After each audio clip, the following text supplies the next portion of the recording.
Lelaki itu sama sekali tidak menyangka bahwa sebelum melakukan perjalanan waktu, dia malah bisa memilih tantangan berbahaya. Sebagai seorang testis, dia tanpa ragu memilih tingkat neraka. Pengalaman yang dibutuhkan untuk naik level adalah 100 kali lipat dari biasanya. Karena pekerjaan juga mempengaruhi tingkat kesulitan. Awalnya dia juga sempat melihat sekilas tentang Raja Iblis. Pekerjaan yang terlihat sangat kuat ini. Namun saat itu juga, seorang penyihir pemanggil dengan tingkat kesulitan 8 bintang. Tertinggi. Namun potensi yang sama besarnya muncul. Karena memang sudah menyukai gaya membangun dan berkembang. Dia pun memutuskan untuk tidak setengah-setengah. Langsung memilih pekerjaan ini. Setelah itu, dia tiba-tiba kehilangan kesadaran. Saat sadar kembali, dia sudah berada di dunia lain. Meskipun dia memiliki kesadaran sendiri. Namun, tubuh bayi hanya memungkinkannya untuk menangis. Ketika dia berusia 1 tahun, dia sudah mulai memahami situasinya. Dia lahir dalam keluarga petani yang cukup feodal. Selain bertani, dia sama sekali tidak memiliki kebebasan pribadi. Dia seumur hidup tidak diizinkan meninggalkan desa. Sangat sesuai dengan awal yang sulit seperti neraka. Untungnya, orang tuanya baik-baik saja. Keduanya sekitar 20 tahun. Masih dalam fase jatuh cinta. Mengenai kemampuan yang seharusnya ada setelah reinkarnasi. Meskipun tingkat kesulitan neraka tidak terlalu normal. Tapi sampai saat ini, dia bahkan tidak tahu apa itu panggilan yang seharusnya dimiliki. Tapi malam ini juga, dia tiba-tiba menyadari bahwa dia bisa membuka panel kemampuan. Panel itu menampilkan atribut dasar dan informasi profesi. Kata panggilan terpampang jelas di sana. Hanya saja semua nilainya sangat rendah. Saat ini yang bisa digunakan hanya keterampilan panggilan tingkat terendah saja. Perlu dicatat bahwa kemampuan di dunia ini juga memiliki pengaturan level. Setiap kali digunakan, akan mengumpulkan pengalaman. Dan berapa banyak mana yang digunakan, akan setara dengan seberapa banyak keterampilan meningkat. Setelah memahami hal ini, dia merasa lebih tenang. Setidaknya jalur pertumbuhannya jelas. Namun saat dia bersiap untuk mencoba pemanggilan pertamanya. Namun karena terlalu berisik, hampir ketahuan oleh ibunya. Dia terpaksa menahan diri sampai keesokan harinya. Menunggu waktu istirahat siang saat rumah sedang kosong. Barulah dia akhirnya memulai pemanggilan. Namun tak disangka, sebagai makhluk panggilan tingkat H, yang dia panggil ternyata seekor makhluk berbulu. Dengan ukuran agak besar. IQ-nya meragukan dan sama sekali tidak mengerti perintah. Atributnya hanya sedikit lebih kuat dari bayi berusia 1 tahun. Namun saat dia merasa kecewa, dia malah menemukan makhluk panggilan ternyata bisa memberikan buff untuk pemiliknya. Selama ada, bisa terus menambah atribut. Buff dari makhluk ini memberikan ketahanan dan kelincahan. Jadi masing-masing bertambah sedikit. Langsung ditampilkan di akhiran atribut. Namun, belum sempat dia merasa senang terlalu lama. Ibunya tiba-tiba masuk ke dalam rumah dan menginjak mati monster itu. Hewan panggil pertamanya mati di tempat seperti itu. Untungnya, selama ada mana, dia bisa memanggil kembali. Setelah itu, dia mencoba memanggil hewan tipe beast. Kali ini yang muncul adalah seekor tikus. Sama-sama diberikan oleh level H, sebagai penyembuh. Kekuatan dan serangan masing-masing ditambah sedikit. Keahlian khususnya adalah berlari cepat. Lompatan yang kuat terlihat biasa saja. Tapi kelebihannya bisa ditumpuk. Saat ini, jumlah panggilannya adalah 10 tikus ditambah 2 lompatan kuat. Setelah atributnya ditumpuk, kekuatan sudah mendekati tingkat orang dewasa. Ini juga membuatnya perlahan menyadari. Kekuatan sejati seorang pemanggil tidak hanya terletak pada satu makhluk pemanggil, tetapi pada jumlah dan susunannya. Perlu diketahui, dunia ini tidak hanya dihuni oleh makhluk-makhluk rendah ini. Makhluk sihir yang sebenarnya masih ada. Hanya saja pada tingkatnya sekarang, ia belum bisa menjangkaunya. Dan selama waktu ini, ayah dan para pria di desa pergi berburu dan membawa pulang bangkai makhluk magis tingkat C. Karena penasaran, dia meminta ayahnya untuk membawanya melihat. Saat benar-benar melihat babi hutan raksasa itu, dia baru mengerti apa itu makhluk magis. Para penduduk desa membicarakan, makhluk magis dengan tingkat seperti ini, setidaknya dibutuhkan 20 orang bekerja sama untuk membunuhnya. Ini juga membuatnya, untuk pertama kalinya, memiliki pemahaman mendalam tentang sistem kekuatan dunia ini. Waktu berlalu hari demi hari. Hampir 10 bulan kemudian, level karakternya masih belum naik. Tapi kemampuan pemanggilan tetapi terus digunakan hingga naik ke tingkat 2. Tidak hanya membuka konsep pemanggilan episode, pemanggilan juga langsung berlipat ganda. Dan ada juga fungsi untuk menyintesis makhluk pemanggil. Tapi saat benar-benar mencobanya, justru terjebak oleh batasan kekuatan sihir. Baik untuk menyintesis maupun memanggil individu yang lebih tinggi. Semuanya menunjukkan kekuatan sihir tidak cukup. Dalam waktu singkat, level karakter tidak bisa naik lewat pertarungan. Dia hanya bisa terus bersabar menunggu. Sampai usia 3 tahun. Seiring pertumbuhan tubuhnya, batas sihir akhirnya hampir terpenuhi. Dia segera mulai bereksperimen dengan jalur sintesis baru. berturut-turut memanggil katak dan tikus bermata. Provokasi gaya spesial katak cocok digunakan sebagai umpan. Marmut ahli menggali sehingga bisa memasang jebakan. Setelah sintesis lebih lanjut, muncul juga seekor makhluk panggilan burung. Tiruan suara gaya spesial digunakan untuk mengganggu musuh. Setiap makhluk panggilan yang ada juga memberikan rumah, dan meningkat menjadi 2 poin. Keuntungan atribut meningkat secara signifikan. Saat itulah dia benar-benar menyadari cara yang benar untuk memanggil. Bukan hanya sekadar mengejar level tinggi, tapi menggunakan keahlian berbagai binatang peliharaan secara fleksibel untuk dikombinasikan. Bahkan serangan awal seperti bom dan tikus, setelah dikumpulkan, tetap bisa berperan. Satu-satunya masalah adalah IQ makhluk panggilan ini masih terbatas. Untuk bisa bekerja sama dengan tepat dalam pertempuran nyata, masih dibutuhkan banyak latihan. Sementara di sisi lain kehidupan, ada seorang gadis di desa yang dipanggil Huni oleh semua orang. Hampir setiap hari dia datang untuk berlatih pedang dengannya. Meskipun berada di bawah perlindungan atribut keluarga, kondisi fisiknya sudah jauh melampaui teman seusianya. Namun saat menghadapi lawan, dia tetap tak berdaya. Jelas bakatnya dalam ilmu pedang jauh lebih hebat dari orang biasa. Hal ini juga disadari oleh orang tuanya. Mereka hanya menghiburnya agar tidak terburu-buru. Ternyata saat dia berusia 5 tahun, akan ada upacara penilaian untuk menentukan apakah anak itu memiliki bakat. Itu adalah satu-satunya kesempatan bagi para petani Buddha untuk mengubah nasib mereka. Hari-hari memanggil, berlatih dan perlahan-lahan maju dalam kehidupan sehari-hari. Pada suatu hari, keluarga menerima kabar baik. Ibu akan segera melahirkan. Karena kondisi terbatas, hanya bisa meminta bantuan tetangga yang berpengalaman untuk membantu melahirkan. Semua pria diusir keluar rumah. Setelah menunggu dengan cemas, adik laki-laki lahir dengan selamat. Ayah memberinya nama Matthew. Saat itu, sang tokoh utama memiliki satu tujuan baru. Tidak hanya harus menyelesaikan tingkat kesulitan neraka, tapi juga harus melindungi keluarga ini. Pria itu tidak pernah menyangka bahwa pada hari ke-5 tahun ini, upacara penilaian bakat, identitas pemanggil bintang 8 yang dipilihnya sebelum reinkarnasi, akan terungkap di hadapan semua orang. Perlu diketahui, di dunia ini, selama terbangun dengan kemampuan yang kuat, meskipun berasal dari kalangan rendah, seseorang dapat mengubah nasibnya dalam sekejap. Namun, pada saat dia meletakkan tangannya di atas bola kristal itu, cahaya itu begitu menyilaukan sehingga semua orang secara refleks menutup mata mereka. Secara logika, reaksi seperti ini harusnya menunjukkan bakat yang luar biasa dan mencengangkan. Tapi tak disangka, kesimpulan dari pendeta itu justru membuat semua orang terdiam di tempat. Dia tidak berbakat, dan juga tidak berbakat di bidang apapun. Masih merupakan kumpulan karakter yang tidak bisa dipahami.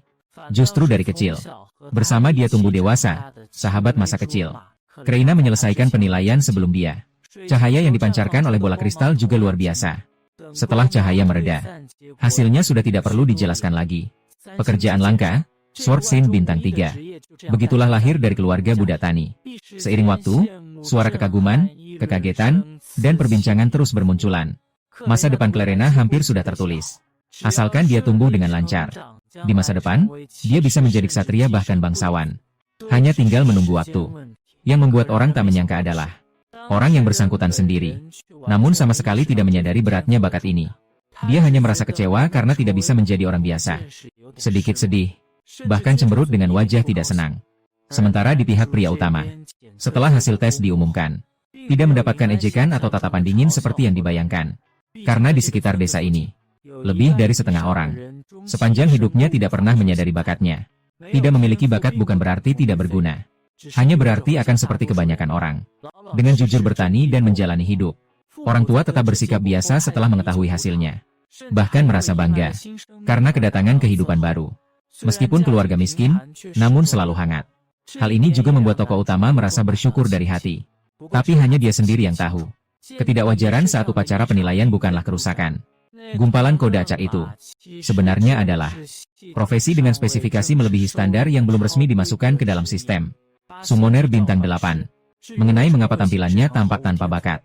Semua atribut hanya level 1. Hanya merasa biasa saja. Alasannya sangat sederhana. Karena sebelum melintasi dunia ini, ia tanpa ragu memilih tingkat kesulitan neraka. Kecepatan pertumbuhannya hanya 1% dari orang biasa. Namun pengalaman yang dibutuhkan untuk naik level 100 kali lipat dari awal. Menggunakan potensi hanya bisa digambarkan dengan satu kata, malah lebih tepat. Malam itu, tokoh utama sekali lagi memeriksa panel atributnya. Data tersebut sepenuhnya konsisten dengan hasil identifikasi siang hari. Namun, dia tidak merasa putus asa karenanya. Bagaimanapun, sebagai seorang gamer, Yang handal, dia memang menikmati tantangan. Bahkan di dunia lain, selama aturannya jelas, pasti suatu saat bisa melawan arus dengan waktu dan strategi. Tapi tak lama setelah hari itu, gelombang baru dari Polandia datang. Ordo Ksatria mendengar ada pendekar pedang lahir di desa. Mereka datang beramai-ramai untuk memastikan. Awalnya sang tokoh utama mengira, Kreina akan dibawa pergi dari desa, mulai menapaki jalan hidup yang sepenuhnya berbeda. Namun perkembangan situasinya sangat berbeda dari yang dibayangkan. Sikap pemimpin kesatria tidaklah antusias. Dia langsung mengusulkan untuk melakukan tes tempur. Dan itu adalah yang sebenarnya, dengan senjata tajam. Alasannya juga sangat langsung. Hanya melalui pertempuran nyata. Untuk membuktikan apakah hasil penilaian itu benar. Namun, lawan ternyata adalah wakil pemimpin kesatria. Seorang kesatria dewasa yang berpengalaman. Kini semua orang panik. Perlu diketahui, Kreina baru berusia 5 tahun. Sejak kecil dia bahkan belum pernah memegang jarum. Sehari-hari hanya bermain permainan kesatria dengan tokoh utama. Berlatih dengan pedang kayu. Ayah Kreina langsung menolak. Namun komandan bersikap tegas padanya. Langsung berkata jika menolak tes, maka akan dihukum mati di tempat. Dengan tuduhan menipu dalam penilaian terhadap 2 wanita. Suasana langsung menjadi sangat tegang. Pria utama tahu dengan jelas. Ini bukan lagi soal bisa menang atau tidak, melainkan harus bertarung. Namun saat semua orang khawatir, Kreina sendiri sama sekali tidak terlihat tegang. Sebaliknya, dia tertarik dengan pedang asli di tangan Discriminate. Sangat bersemangat. Selama bisa menggunakan pedang asli, dia bersedia mengikuti tes. Dia sama sekali tidak menyadari jika tampil buruk. Yang menunggunya adalah upacara kematian yang segera dimulai. Kreina memulai serangan terlebih dahulu. Gerakannya cepat dan cekatan. Hanya dengan itu saja, sudah membuat para ksatria yang hadir terkejut. Namun perbedaan pengalaman segera terlihat. Wakil komandan dengan mudah mengatasi serangan. Bahkan mengambil kesempatan untuk menendang Kreina terbang. Tertabrak keras ke dinding. Melihat kejadian ini, pria utama merasa hatinya hampir berhenti. Ingin maju ke depan. Namun diblokir ketat oleh para ksatria di sekitarnya. Sekarang dia sama sekali tidak punya kekuatan untuk melawan. Tapi saat semua orang berpikir, pertempuran telah berakhir, Kreina perlahan berdiri. Dan pada detik berikutnya, aura di tubuhnya tiba-tiba berubah. Rasa tekanan yang jauh melebihi manusia biasa langsung menyebar dengan cepat. Wakil komandan tampak terkejut. Jelas juga menyadari ada yang tidak beres. Hanya saja Kreina secara naluriah mengaktifkan pedangnya. Skill khusus dari Saint. Aura dan semangatnya berubah menjadi orang yang berbeda dari sebelumnya. Peristiwa yang akan terjadi berikutnya membuat semua orang terkejut. Anak berusia hanya 5 tahun. Ternyata mampu menekan seorang ksatria dewasa secara frontal. Serangan demi serangan yang ganas dan tajam. Hingga serangan terakhir jatuh. Aksesori wakil komandan tiba-tiba patah. Pertempuran harus dihentikan secara paksa. Seluruh penonton terdiam seketika. Lalu terdengar teriakan yang tak percaya. Kreina tidak hanya menang, tapi hampir tak terluka sama sekali. Dengan tindakan nyata, dia membuktikan dirinya layak menyandang nama pedang. Dalam nama suci. Bahkan wakil komandan sendiri hanya bisa tersenyum pahit dan mengakui. Kalah dari Mei memperbaiki panggilan paman oleh Kreina.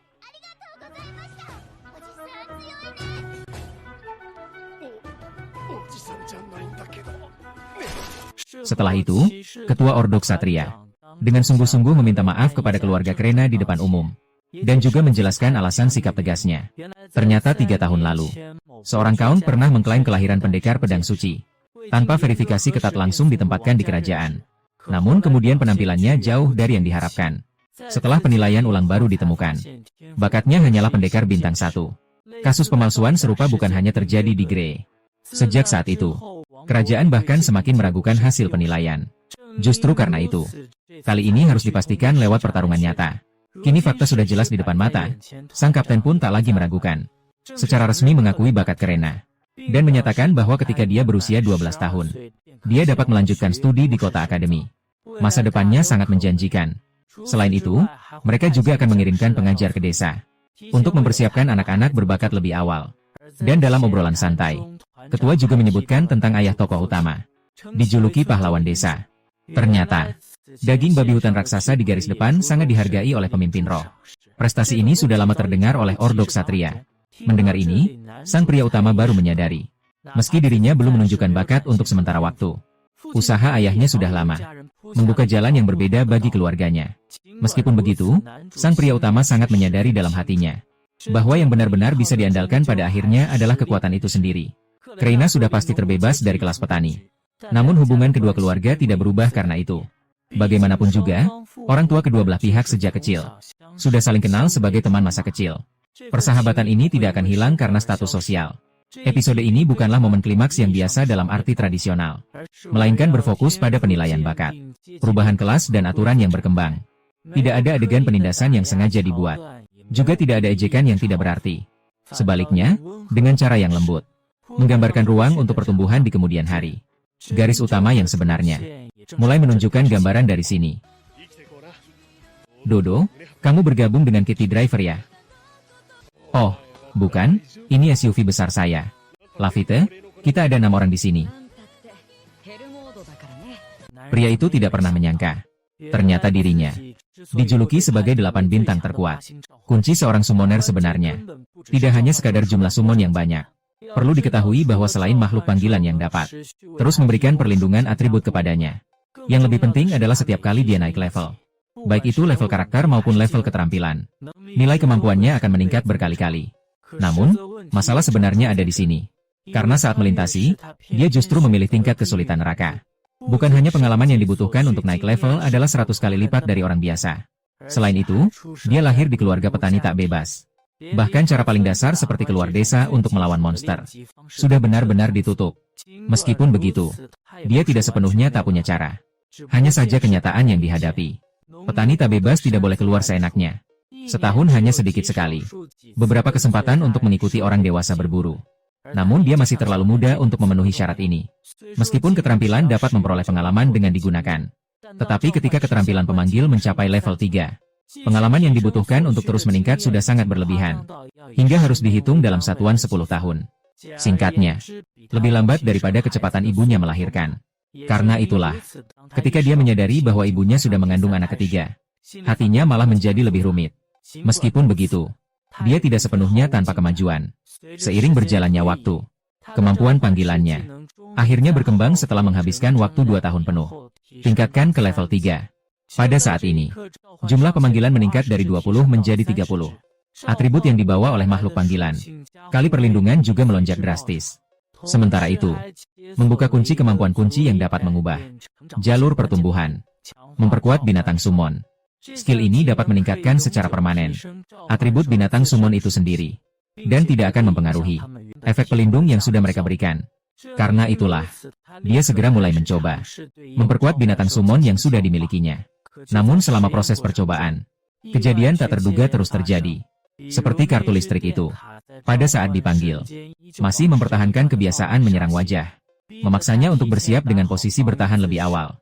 Meskipun bentuknya tidak berubah secara mencolok. Tetapi, rasa tertekan yang diperkuat segera terasa. Saat dia bersiap untuk melanjutkan penelitiannya, suara ibu tiba-tiba terdengar dari dalam rumah. Detik berikutnya kartu listrik kembali tanpa ampun. Dihancurkan menjadi serpihan kartu. Seiring berjalannya waktu, tokoh utama akhirnya bisa memanggil keberadaan kelas S dengan stabil. Seperti kualitas air yang aneh, merpati dan apel yang tidak terlihat seperti unit tempur sama sekali. Awalnya dia hanya merasa bahwa benda ini tidak memiliki agresivitas. Tapi perlu diketahui bahwa efek perlindungan yang diberikan oleh apel ini adalah peningkatan ganda pada kekuatan sihir dan keberuntungan. Mengenai peningkatan kekuatan sihir, jumlah penggunaan skill akan bertambah. Efisiensi mendapatkan pengalaman skill juga akan meningkat. Ini secara tidak langsung membantunya memperpendek waktu naik level bertahun-tahun. Dia hampir tanpa ragu langsung memanggilnya dan mencoba keahlian khusus dari apel. Namun tidak menyangka setelah skill diaktifkan, apel malah langsung tenggelam ke dalam tanah, hanya meninggalkan aroma harum yang lembut. Sekilas sama sekali tidak bisa dimengerti.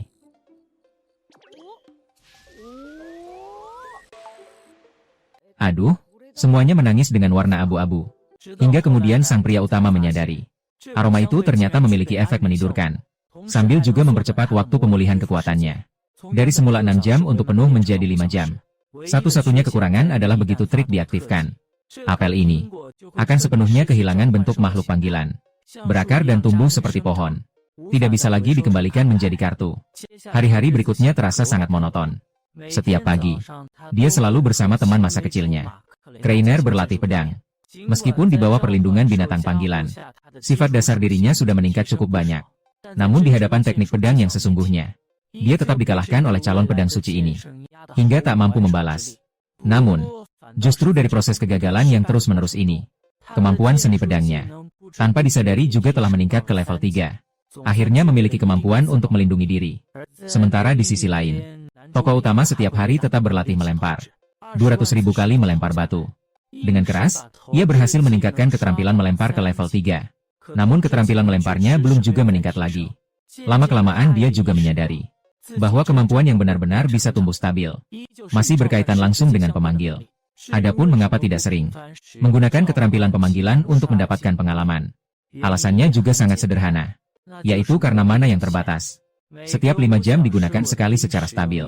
Malahan efisiensinya paling tinggi. Awalnya kukira hidup seperti ini meskipun lambat. Setidaknya masih cukup tenang. Tapi pada hari itu, kabar buruk datang tanpa tanda-tanda. Ayah pergi berburu tapi lama tak kembali. Hingga malam tiba.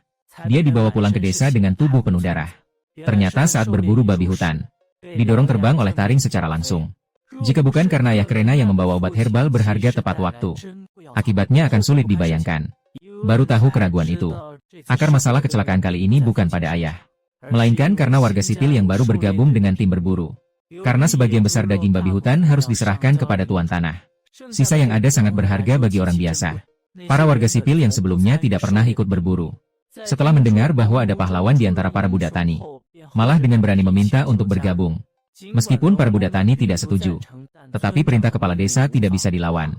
Dan saat benar-benar menghadapi makhluk jahat itu, mereka malah ketakutan dan melemparkan senjata lalu melarikan diri. Itulah sebabnya mereka menarik perhatian babi hutan. Ayahlah yang terluka parah saat menyelamatkan orang. Setelah mendengar semua ini, tokoh utama pria untuk pertama kalinya benar-benar menyadari bahwa selama ini, dia selalu melihat dunia ini dari sudut pandang permainan. Dia mengejar efisiensi dan peningkatan level, namun mengabaikan bahwa orang di sekitarnya bukan NPC, melainkan berjuang mati-matian di dunia yang kejam ini. Keluarga yang masih hidup. Itulah sebabnya, dia memutuskan untuk tidak lagi menyembunyikan kemampuannya, melainkan benar-benar ingin berintegrasi ke dalam dunia ini, melindungi rumah ini. Sejak hari itu, dia secara sukarela mengambil semua pekerjaan fisik. Di tengah tatapan terkejut semua orang, tubuhnya yang kecil dengan mudah mengangkat 2 ember air. Untuk meningkatkan efisiensi, dia bahkan sementara membatalkan kekuatan yang dibawa oleh apel. Semua atributnya dialihkan ke daya tahan dan kekuatan, hanya untuk mempersiapkan cukup persediaan sebelum musim dingin tiba. Namun meskipun begitu, realitas tetap tidak memberinya ruang untuk bernapas. Untuk menambah persediaan makanan untuk musim dingin, dia memutuskan untuk mengambil risiko menangkap burung liar. Dia menggunakan katak yang memiliki keterampilan provokasi untuk memasang perangkap. Awalnya hanya ingin menangkap beberapa mangsa biasa. Tak disangka yang datang justru monster tingkat tanah, Yalba. Rusa abu-abu melihat katak yang terus-menerus dibunuh. Tokoh utama awalnya berniat untuk segera mundur. Namun, di detik berikutnya, ia tiba-tiba menyadari. Dalam pertempuran nyata, jika makhluk panggilan terbunuh, efek perlindungan juga akan hilang. Ini berarti, kekuatan tempurnya yang sebenarnya sedang menurun dengan cepat. Namun, jika dilihat dari sisi lain, dalam semua keadaan di mana makhluk panggilan disimpan, atribut yang dia peroleh, rumah tangga sudah tidak kalah dengan pertempuran tingkat tinggi. Dengan kemampuan lemparan resmi mencapai level 3. Pertama-tama dia menggunakan batu untuk mengendalikan gerakan rusa. Kemudian mengayunkan pisau kayu dan maju berhadapan. Sementara itu, Boci memerintahkan menggigit. Bersamaan dengan rencana yang seharusnya sempurna. Tapi kenyataannya jauh lebih kejam dari yang diperkirakan. Tanglu dengan cepat membalas, Boci langsung terbunuh dalam sekejap. Pemeran utama juga diserang dengan cakar dan terbang-terbang. Pertama kali, benar-benar merasakan tekanan hidup dan mati di ujung tanduk.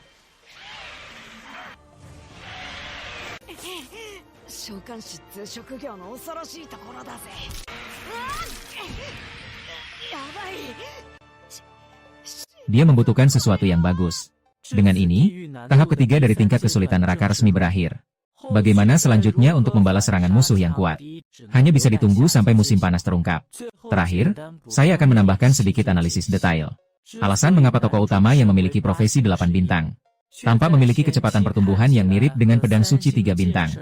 Di awal, kuncinya terletak pada nilai dari makhluk panggilan yang dimiliki, yang jauh lebih tinggi daripada peningkatan yang didapat dari level up biasa.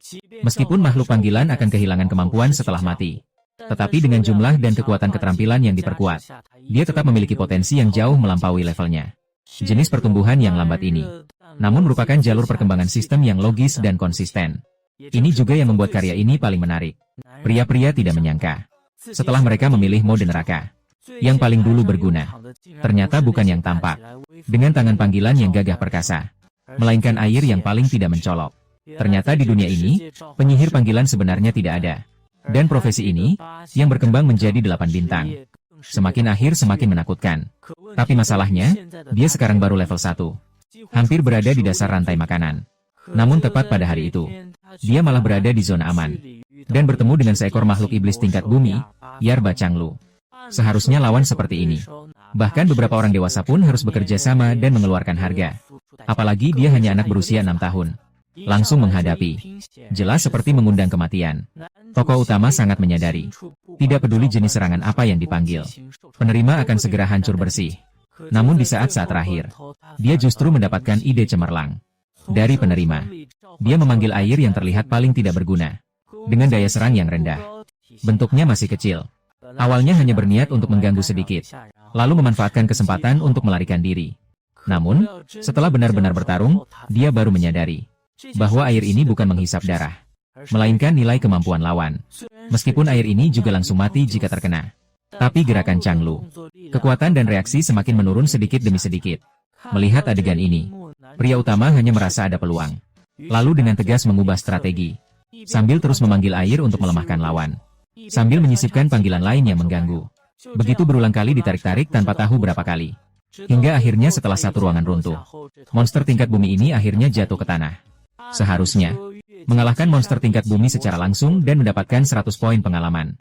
Cukup untuk membuat orang biasa naik beberapa level sekaligus. Tapi sang tokoh utama memilih tingkat neraka. Pengalaman yang dibutuhkan untuk naik level adalah 100 kali lipat dari biasanya. Dalam pertempuran ini, baru naik sekitar 1/10 dari bar pengalaman dia. C tingkat tetap di level 1. Tapi meskipun begitu, dia tetap merasa puas. Akhirnya pengalaman yang sudah diam selama 6 tahun. Akhirnya mulai bergerak. Mayat rusa biru dia tarik pulang ke rumah. Adegan ini langsung membuat keluarganya terkejut. Anak berusia hanya 6 tahun yang dinyatakan tidak berbakat. Ternyata berhasil memburu monster tingkat tanah sendirian. Tidak terlihat realistis sama sekali. Agar tidak menimbulkan masalah, tokoh utama terpaksa memberikan penjelasan setengah benar. Mengatakan bahwa rusa itu sebenarnya sudah terluka. Bekas gigitan anjing di tubuhnya adalah buktinya. Kamu tidak tahu mendekat padaku.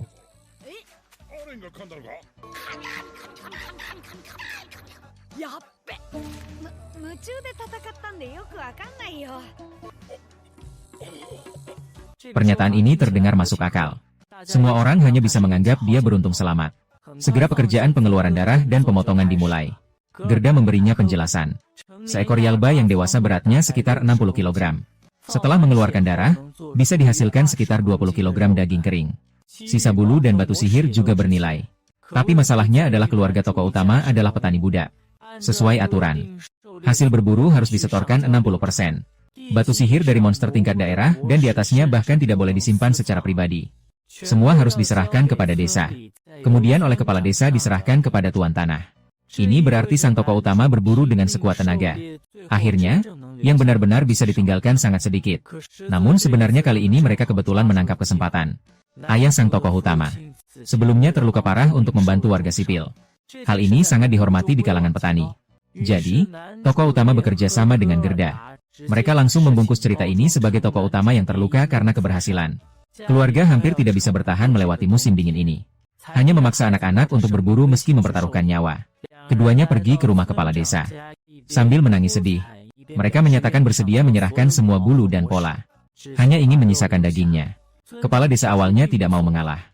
Bagaimanapun, tuan tanah baru saja mengeluarkan perintah untuk meningkatkan jumlah daging yang diserahkan. Namun di Gilda, dengan semangat seekor babi mati yang tidak takut air panas. Ditambah lagi, tokoh utama yang berperan di sampingnya. Kepala desa pun mulai merasa tidak mampu bertahan lagi. Akhirnya memilih penegakan hukum yang fleksibel. Hanya meminta penyerahan bahan dan penyesuaian. Daging bisa diolah sendiri. Namun saat itulah, tokoh pria tampak bertanya sembarangan. Jadi nanti apakah cukup menyerahkan bulu dan batu sihir saja? Daging bisa disimpan semua. Gerda langsung menimpali. Katanya rusa albas sangat sulit ditangkap. Kepala desa sempat tidak bereaksi. Lalu tanpa sengaja menyetujuinya. Setelah mereka berdua pergi, dia baru sadar ada yang tidak beres. Tapi kata-kata sudah terucap. Ingin menyesal pun sudah terlambat. Justru karena itu, era sebenarnya mulai saat protagonis utama benar-benar mulai farm monster. Seiring meningkatnya jumlah perburuan, taktiknya semakin matang. Katak bertanggung jawab melompat keluar untuk menarik perhatian. Kualitas air bertugas melemahkan gelombang kekuatan. Aja bertanggung jawab menggigit target. Sedangkan dia hanya perlu menyelesaikan dengan serangan terakhir. Bahkan kemudian, meskipun menghadapi dua rusa sekaligus, bisa juga mengandalkan pasukan makhluk panggilan untuk menekan dengan stabil. Sama sekali tidak perlu turun tangan sendiri. Yang lebih penting, makhluk panggilan tidak benar-benar mati. Selama dikumpulkan dan dipanggil kembali, bisa digunakan tanpa batas. Setara dengan tanpa konsumsi sama sekali. Hingga suatu hari, setelah membunuh lalat ke-10 berturut-turut, pengalaman akhirnya mencapai batas maksimal. Setelah 6 tahun, tokoh utama berhasil naik ke level 2. Pada saat naik level, stamina dan kekuatan magi semuanya pulih. Semua nilai dasar langsung berlipat ganda. Harus tahu ini adalah mode neraka. Meskipun tingkat kesulitan naik 100 kali lipat, tapi begitu berhasil menembus. Pertumbuhan yang diperoleh juga jauh melampaui orang biasa. Setelah naik level, perubahan tubuhnya tidak bisa disembunyikan dari keluarga. Maka sang pria pun memutuskan untuk mengungkapkan semuanya.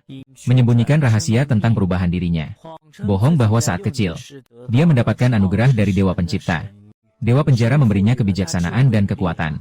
Namun pada saat yang sama juga, dikenakan ujian yang sulit dicapai oleh 100 orang. Inilah yang menyebabkan ritual penilaian menunjukkan tidak ada bakat.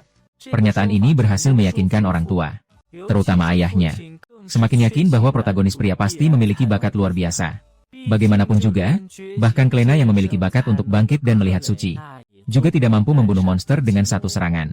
Dengan masalah pangan sementara teratasi, pria utama juga mulai memikirkan masa depan. Identitas Buddha Tani terlalu membatasi pertumbuhan. Bukan hanya hasil panen harus diserahkan 60%. Bahkan kebebasan bergeraknya pun tidak ada. Melalui pengenalan gilda, dia mengetahui bahwa cukup membayar 10 koin emas kepada tuan tanah. Dia bisa lepas dari status Buddha Tani dan menjadi warga biasa. Tapi jika dihitung dengan orang tua, dirinya dan anak yang akan lahir, keluarga mereka membutuhkan total 50 koin emas. Kalau dikonversi, daging seekor rusa tutul sekitar bernilai 10 koin perak, yaitu 0,1 koin emas. Berarti mereka harus memburu 500 rusa tutul untuk cukup. Ini membuat tokoh utama sangat hemat dalam pengeluaran. Bahkan tidak berani mengganti senjata baru. Bagaimanapun juga, hanya mengandalkan pemanggilan, binatang tetap bisa bertarung. Namun pada waktu itu, dia juga menghadapi sebuah masalah. Seorang pemuda Dracula yang terbangun dengan kemampuan tangan satu hati, datang menantang. Bersikeras ingin menjadikannya anak buah. Tokoh utama awalnya sama sekali tidak tertarik dengan PvP semacam ini. Tapi lawan terus-menerus mengganggu. Akhirnya dia memutuskan untuk menyelesaikan semuanya sekaligus. Memukul orang sampai benar-benar tunduk. Hasilnya, dia secara tidak sengaja mendapatkan adik kecil. Dan Dracula 3x5 datang untuk menantangnya sendirian. Setiap kali selalu dikalahkan tanpa mampu membalas. Sementara itu, di rumah juga ada kabar baik. Ibu berhasil melahirkan putri kecil bernama Mira. Kabar baik tidak bertahan lama. Ayah Hegelda segera membawa kabar buruk. Jumlah babi hutan yang harus diserahkan tahun ini naik dari 10 menjadi 15 ekor. Dan kabarnya tahun depan akan meningkat menjadi 20 ekor. Secara resmi dikatakan akan melibatkan rakyat dalam berburu. Tapi kenyataannya, orang-orang yang tidak berpengalaman hanya akan membuat kekacauan.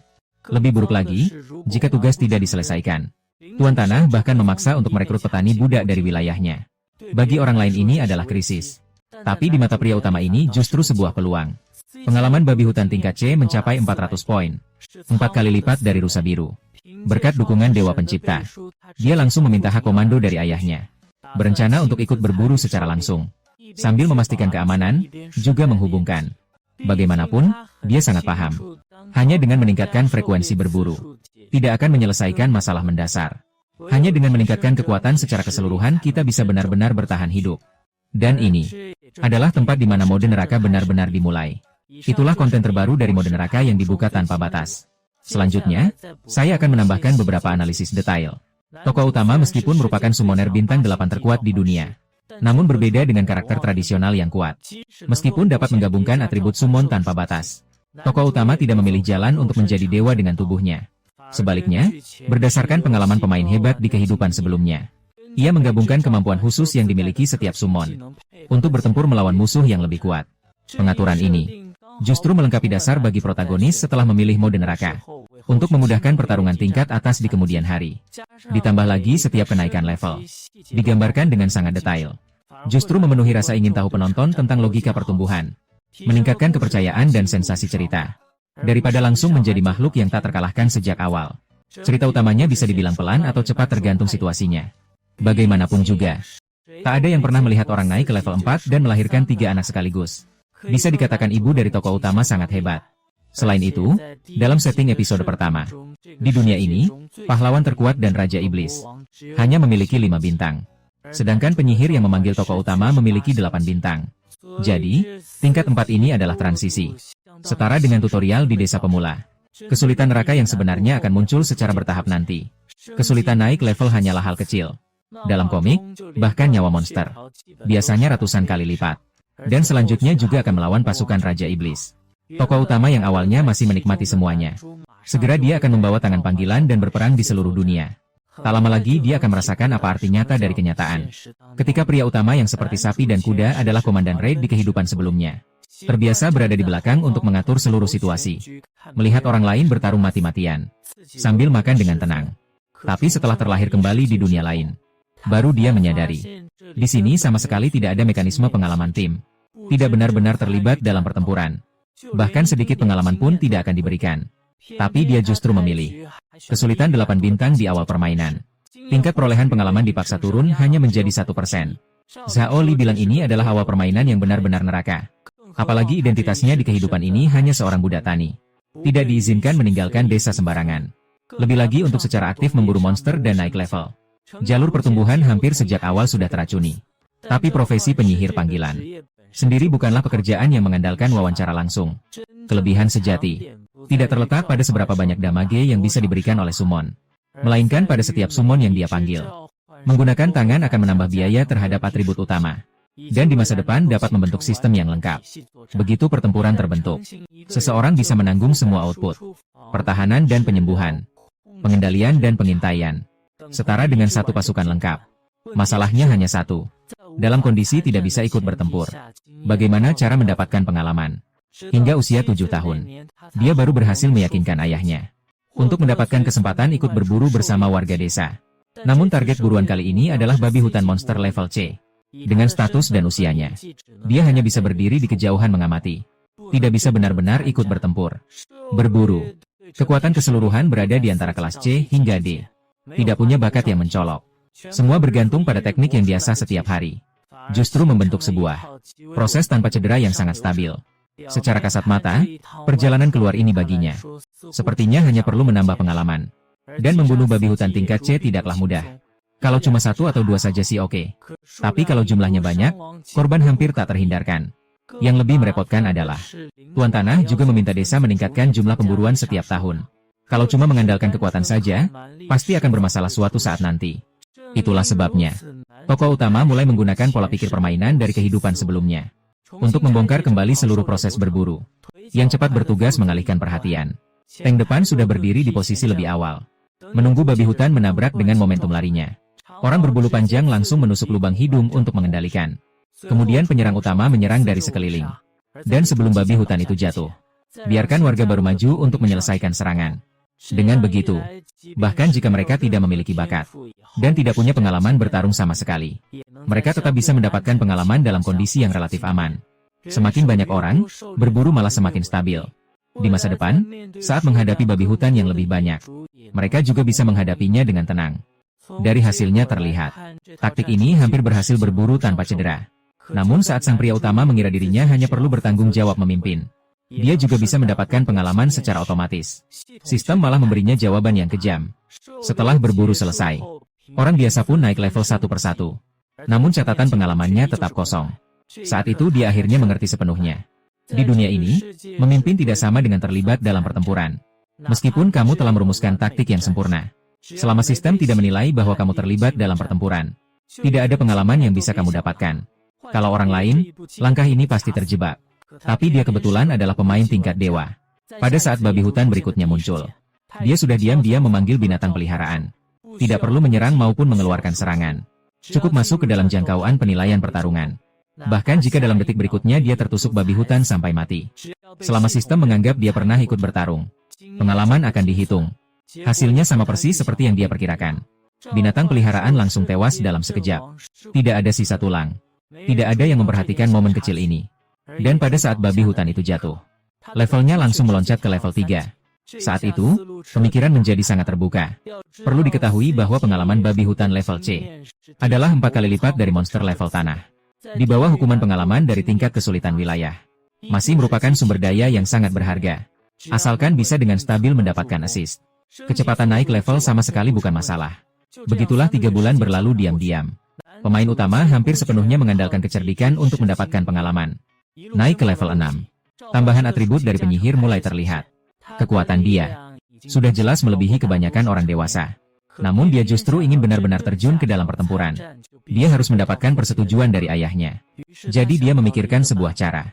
Dengan memanfaatkan prestasi dalam memimpin perburuan, dia menukarnya dengan sebotol anggur yang baik dari kepala desa. Bagi ayahnya dan Gerda yang merupakan pejuang seperti itu, anggur hampir tidak memiliki daya tahan sama sekali. Keduanya akhirnya setuju untuk bertarung jalan kaki. Asalkan dia bisa menang dalam pertandingan tarik tangan, dia diizinkan ikut berburu yang sesungguhnya. Untuk itu dia sudah mempersiapkan diri sejak awal. Tidak hanya naik level menjadi 6, tapi juga mengganti semua slot kartu dengan kartu kekuatan. Melawan Gilda, hampir tidak mengeluarkan tenaga sama sekali. Hanya dengan itu sudah menang dalam penghinaan. Tetangga Gerda sendiri adalah kekuatan tingkat daerah. Di desa juga dianggap cukup diminati. Tapi dalam adu kekuatan tangan sudah benar-benar kalah darinya. Tapi saat giliran ayah memegang tangan yang penuh kapalan itu, dia masih jelas merasakan adanya perbedaan. Ayah, dia adalah pejuang tipe praktis yang dibentuk hanya melalui berburu. Sepanjang hidupnya, dia tidak tahu berapa banyak babi hutan yang telah dibunuhnya. Meskipun hanya seorang budak biasa, dia termasuk dalam kelompok teratas di tingkat C. Tingkat dan pengalaman tempurnya jauh di atasnya.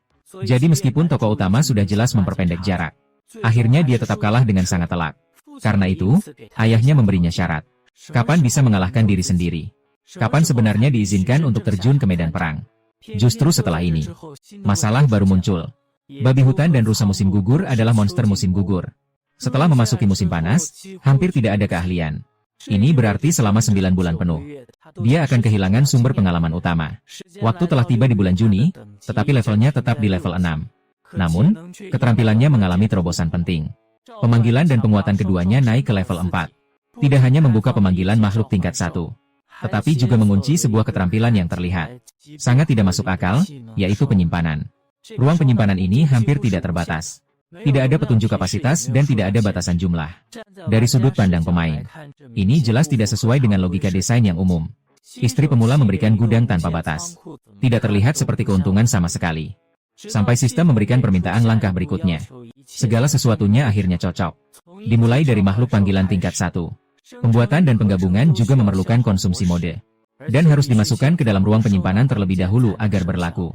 Dengan kata lain, ini bukan hadiah, melainkan untuk menambah jumlah di kemudian hari. Sistem modul yang dipaksakan. Untungnya, pola di dunia ini tidak langka. Hanya pola tingkat bumi ke atas yang berharga. Sedangkan pola tingkat 1 hampir tak berbeda dari batu. Tidak ada yang mau mengambilnya. Berdasarkan pengumpulan sehari-hari, tokoh utama dengan cepat mengumpulkan bahan yang cukup. Kemudian gelombang pertama makhluk panggilan tingkat 1 resmi muncul. Kupu-kupu berat bertugas mengganggu dan mengendalikan. Saat 0 debu muncul, bahkan babi hutan tingkat C sulit melawan. Harimau bertaring jenis binatang adalah output kekerasan murni. Xiao dan Cakar Putri akhirnya tidak lagi hanya jadi alat penggosok. Makhluk panggilan burung menyediakan pengintaian dan peringatan dini. Musuh sudah terkunci sebelum mendekat. Tipe rumput bertanggung jawab untuk menyembuhkan luka. Hampir bisa langsung mengisi status secara instan. Tipe batu adalah inti pertahanan mutlak. Menahan benturan babi hutan dari depan bahkan bisa memantulkan hingga membuat pingsan. Terlihat dia masih sendirian. Namun sudah menguasai pertempuran tim. Semua penempatan yang dibutuhkan. Hingga saat ini, kengerian sejati dari profesi summoner baru benar-benar terlihat. Nanju Namjaka no Masakiha Kanaikana. Koregasa Sakshanono. Donajo Kokadama Arairu Takio Katras Shingunsuru Musono Gunze. Kodegama Okweruto You Are Ready Shogun Sensot Karanadan. Dia jelas hanya seorang penyihir panggilan. Tapi dalam pertarungan jarak dekat, tidak kalah dengan sang pendekar pedang di masa depan. Harus diketahui bahwa setiap makhluk panggilan akan memberinya penambahan atribut. Dan semakin tinggi levelnya, penambahannya semakin jelas. Karena itulah, dia bisa menandingi satu tim hanya sendiri. Asal diberi waktu yang cukup untuk berkembang. Bahkan melampaui Raja Iblis pun bukan omong kosong. Tapi masalahnya justru di sini, dia lahir sebagai budak tani. Tidak punya hak untuk bebas keluar. Meski bisa berlatih dengan Slime Biru dan babi hutan. Tapi itu semua monster musiman. Tingkat kemunculannya sangat rendah. Sama sekali tidak cukup untuk mendukung kurva pertumbuhannya. Kalau mau benar-benar bebas membasmi monster, hanya ada satu cara. Yaitu keluar dari status budak dan menjadi warga biasa. Menjadi warga biasa ada dua jalan. Pertama, menyerahkan 10 kain emas. Tapi dengan penghasilan sekarang, mungkin butuh menabung bertahun-tahun. Kedua, mendapat persetujuan dari tuan tanah dengan satu kalimat. Awalnya dia merasa bahwa yang terakhir tidak realistis. Namun pada hari itu, kepala desa membawa kabar bahwa bulan depan, Baron Glen akan datang ke desa untuk memeriksa situasi berburu babi hutan. Mendengar hal ini, dia tampak tenang di luar. Tapi dalam hati dia cepat-cepat merencanakan. Bagaimanapun, Baron turun ke desa secara langsung. Ini menunjukkan betapa pentingnya masalah ini bagi mereka. Dan desa mereka adalah desa yang paling banyak memburu babi hutan di wilayah itu. Baru setelah bertanya, kami tahu. Meningkatkan jumlah perburuan bukanlah keinginan Baron, melainkan perintah raja. Atas hasutan Viscount Karl, Baron tidak bisa menolaknya. Hanya bisa meningkat setiap tahun. Artinya, selama penampilannya cukup luar biasa, dia berkesempatan untuk diperhatikan. Karena itulah, ketika kepala desa menunjuk dia untuk bertanggung jawab menyambut tamu, dia tidak menolak. Meskipun dia tidak menyukai bangsawan. Tapi mungkin ini adalah cara untuk melepaskan diri dari perbudakan. Satu-satunya kesempatan untuk membuktikan identitas. Tak terasa hari inspeksi pun tiba. Di bawah perlindungan pasukan ksatria, Baron Glen bersama putrinya, Sahil, datang ke desa. Dalam pesta di jalan, tuan utama secara khusus menyiapkan daging rusa muda yang dimasak dengan baik. Meskipun bangsawan, Baron hidup sederhana. Biasanya, mereka bahkan tidak mendapatkan bagian dari daging babi hutan yang diserahkan. Sekarang, makan di desa miskin seperti ini adalah suatu kenikmatan. Tentu saja, kesan terhadap pemeran utama pun berubah besar.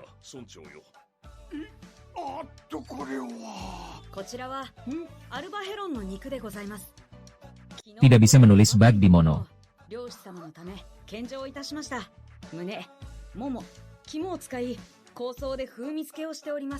Dan inilah langkah pertama pemeran utama.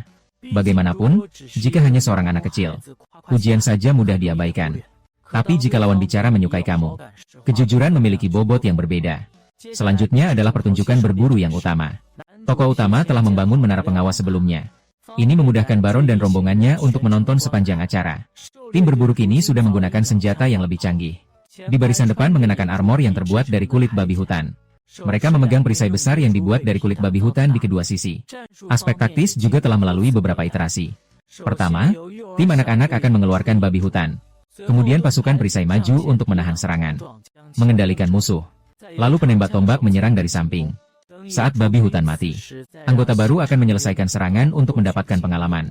Seluruh proses berjalan rapi dan efisien, hampir tanpa korban.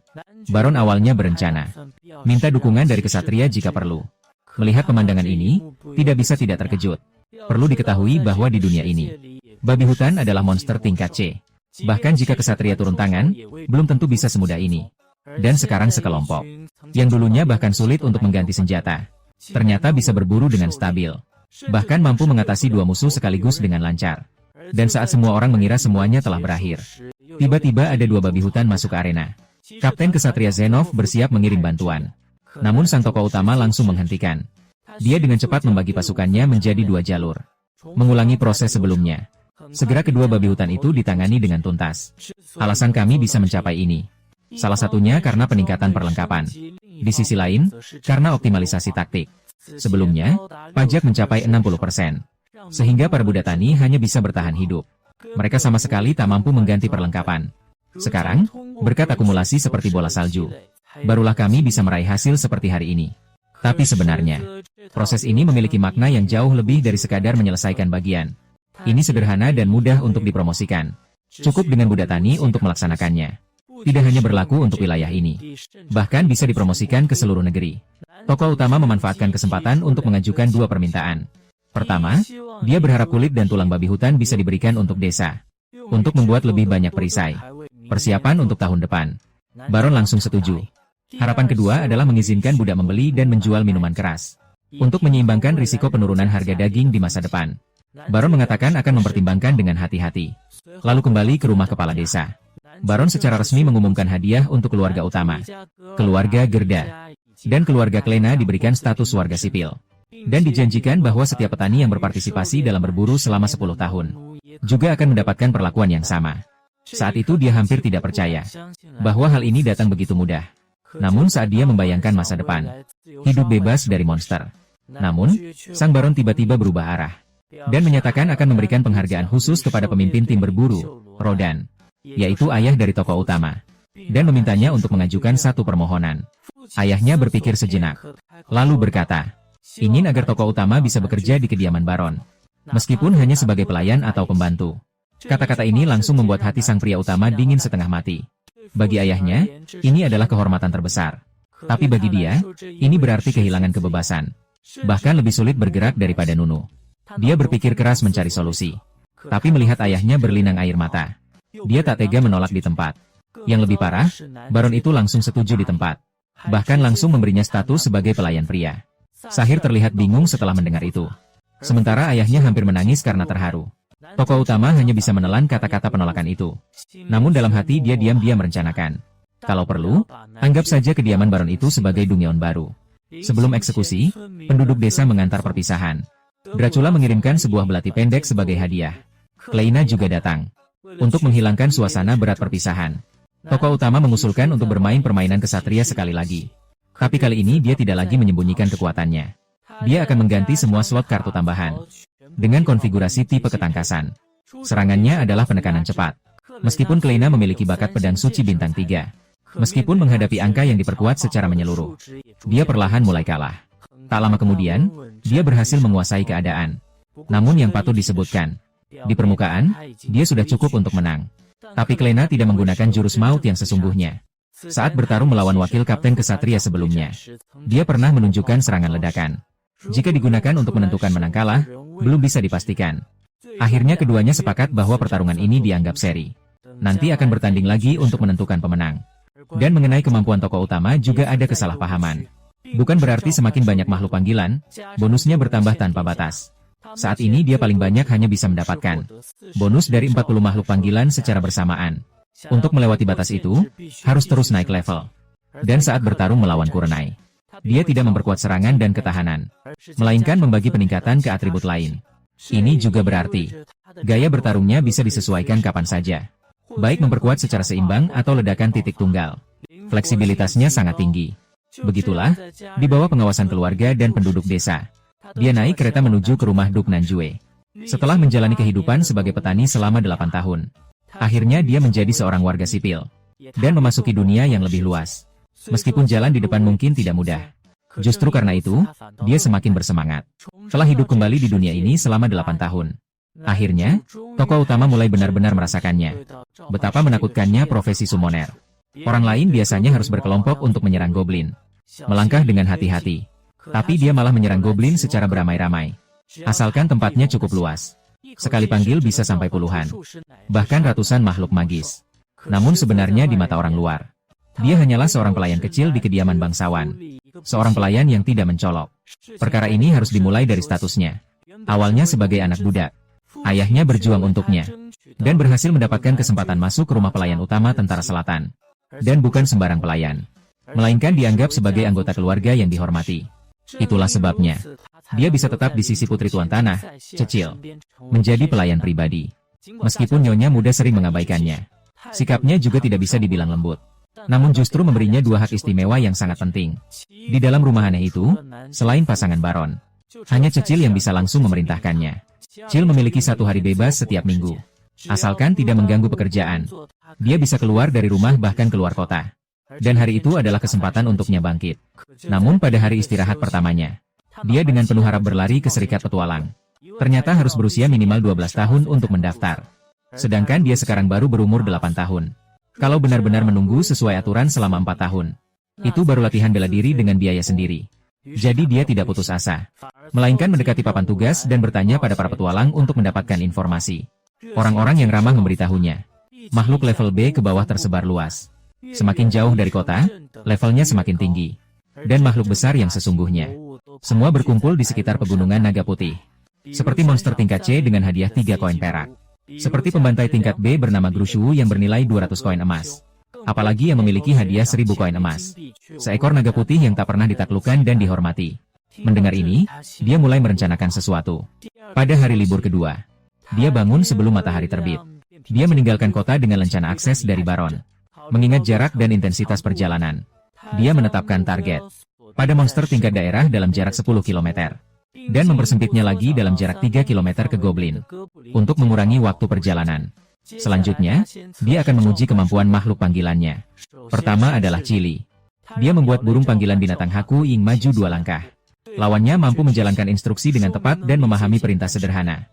Haku Ying memiliki kecerdasan tertinggi dan cocok untuk pengintaian. Maka dari itu, dia langsung memanggil 5 atau 6 untuk mencari secara tersebar. Harimau bertaring pedang dan harimau pelindung yang bertanggung jawab utama memiliki IQ lebih rendah. Kekurangan mereka terletak pada kekuatan serangan yang kuat. Meskipun saat ini mereka hanya bisa memanggil binatang panggilan tingkat 1. Namun dengan penguatan keterampilan dan atribut, kekuatan tempur tidak kalah dengan monster tingkat bumi. Segera goblin pedang muncul dalam pandangan. Melihat dirinya ketahuan, dia langsung memanggil 10 harimau giok untuk mengepung dari depan dan belakang. Goblin sama sekali tidak punya jalan untuk melarikan diri. Harimau giok terlihat mengesankan tapi tidak bisa membunuh secara instan. Dan jika dia terkena serangan, dia mungkin akan langsung dibunuh balik. Kemudian dia memanggil 8 kupu-kupu besar, melepaskan serbuk tidur. Dengan probabilitas 80% membuat monster tingkat tanah terlelap. Faktanya, efeknya sangat baik. Bahkan ketika dia sengaja melempar batu untuk menguji, lawannya sama sekali tidak bereaksi. Akhirnya dengan mudah diatasi oleh harimau agung. Dalam pertarungan ini, 1000 pengalaman. Pengalaman memburu dan tidak sebaik babi hutan tingkat C. Tapi efisiensinya yang unggul. Selanjutnya lakukan dengan cara yang sama. Sepanjang hari, goblins dalam radius 3 km. Hampir semuanya dia bersihkan. Total membunuh 80 ekor. Ditambah dengan 1 tingkat serangga yang dia tangani dengan mudah. Levelnya langsung naik ke level 9. Bahkan dalam 1 hari bisa naik 2 level. Perlu diketahui bahwa kebutuhan tubuhnya 100 kali lipat dari orang biasa. Namun meskipun begitu, efisiensinya tetap mengejutkan. Tapi sampai malam tiba, dia baru menyadari masalahnya. Hakeing ternyata menderita rabun malam. Kemampuan penyelidikannya di malam hari hampir nol. Kehilangan keunggulan penglihatan sangat berbahaya di alam liar. Meskipun dia tidak rela, dia hanya bisa kembali ke kota lebih awal. Selama sebulan ke depan, dia sepenuhnya kembali ke pola pikir pemain.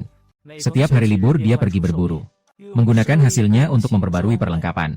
Bahkan membuat bola besi khusus untuk memperkuat keterampilan melempar batu. Setelah 4 kali berburu, levelnya stabil di level 12. Selama itu, dia juga menemukan mode level tinggi tidak bisa digunakan untuk memanggil kartu level rendah. Oleh karena itu, dia harus secara tepat waktu memburu monster level 1 untuk mode tambahan. Stok yang ada pada akhirnya tidak akan cukup. Baron menyadari bahwa dia selalu pergi pagi dan pulang larut saat hari libur. Langsung bertanya dengan tegas. Setelah mempertimbangkan pro dan kontra, dia merasa ragu antara benar dan salah. Mengakui bahwa dia pergi berburu di luar, tanpa menyebutkan identitas penyihir.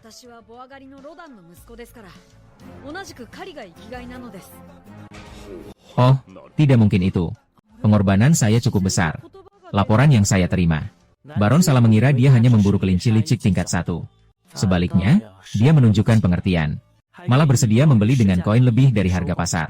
Dengan begitu, dia tidak hanya bisa keluar kota dengan terang-terangan, tapi juga mendapatkan penghasilan tetap. Namun saat berburu rutin, terjadi kejadian tak terduga. Hook tiba-tiba menjadi gila dan mencoba menguji. Membawanya keluar dari jangkauan 3 km. Padahal perintah awalnya adalah mencari goblin. Tapi dia langsung menuju ke tempat yang lebih jauh. Dengan cepat dia melihat tim petualang yang dikenal sedang diserang oleh goblin bersenjata 4 anggota tubuh. Sang kesatria yang antusias terjatuh dengan luka parah. Energi sihirnya juga hampir habis. Dia tidak bisa menunjukkan kemampuan pemanggil di depan orang lain dan harus turun tangan sendiri. Dengan perlindungan level 12, lebih dari 300 serangan dan kecepatan yang dibawa, dia melempar bola besi untuk mendukung dengan cepat. Meskipun sedikit lambat, tetapi tetap menggilas goblin dengan mantap. Setelah pertempuran berakhir, masalah sebenarnya adalah luka sang kesatria. Pendeta tidak bisa berbuat apa-apa. Dan tempat ini jauh dari kota. Jika dibiarkan begitu saja, pasti akan mati. Maka dia berpura-pura membawa ramuan herbal. Sebenarnya menggunakan rumput untuk memanggil makhluk yang menghasilkan rumput kehidupan. Setelah cahaya hijau menyala, luka itu sembuh dengan kecepatan yang terlihat oleh mata. Penglihatan segera pulih. Beberapa orang terkejut dengan efek obat ajaib ini. Bersikeras ingin membalas budi kepada tokoh utama yang enggan terikat oleh hubungan sosial. Hanya ada 2 permintaan. Yang pertama, jangan bocorkan kejadian hari ini. Yang kedua, mulai sekarang kumpulkan pola tingkat 1 yang mereka buang dan serahkan padaku. Bagi mereka itu hanya sampah, tapi bagi dia itu sumber daya penting. Setelah semuanya selesai, maka dia segera memanggil Hakeing, menanyakan alasan perintah perlawanan. Ternyata, setelah dia menemukan tim yang membeku dalam area pencarian, dia secara aktif memilih untuk membawanya pergi untuk menyelamatkan. Jelas seiring dengan peningkatan kecerdasan, dia telah mengembangkan kesadaran diri. Perintah tidak lagi menjadi prioritas utama. Penilaian moral ternyata sama sekali tanpa nilai. Apa artinya ini? Di satu sisi, makhluk panggilan bisa lebih fleksibel membantu bertarung. Di sisi lain, jika di masa depan memanggil makhluk tingkat lebih tinggi, apakah akan muncul kesadaran mandiri yang lebih kuat? Bahkan mempengaruhi tuannya secara terbalik.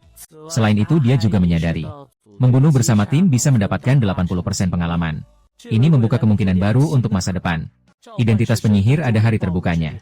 Jika bisa memanfaatkan mekanisme tim dengan baik, kecepatan pertumbuhan mungkin akan melonjak lagi. Singkatnya, dari budak tani ke Nanpu, dia akhirnya memiliki kebebasan terbatas. Dari menyusun serangan diam-diam hingga berburu secara terang-terangan, levelnya terus meningkat secara stabil. Di balik semua ini, ada petunjuk besar yang diam-diam disembunyikan.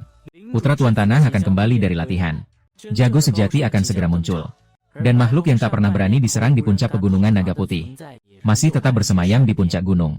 Pria itu sama sekali tidak menyangka. Padahal yang bangkit adalah summoner bintang 8. Hampir berada di puncak peringkat profesi. Namun saat pertempuran nyata, dia bahkan kalah dari Yi Xin Jianxi. Masalahnya bukan pada kekuatan profesi, melainkan pada saat dia memulai. Dia memilih tingkat kesulitan neraka. Orang lain mendapatkan 100% pengalaman dari membunuh monster. Dia hanya mendapatkan 1%. Artinya dengan usaha yang sama, kecepatan pertumbuhannya secara alami 100 kali lebih lambat. Karena itu, sebelum levelnya menyusul, apa yang dia sebut sebagai pekerjaan terkuat hanyalah cek kosong. Dan saat ini dia hanya pelayan pribadi putri bangsawan Lord Sehil. Identitasnya tampak rendah, namun sebenarnya diam-diam berlatih dengan giat. Setiap liburan, dia selalu pergi berburu sendirian.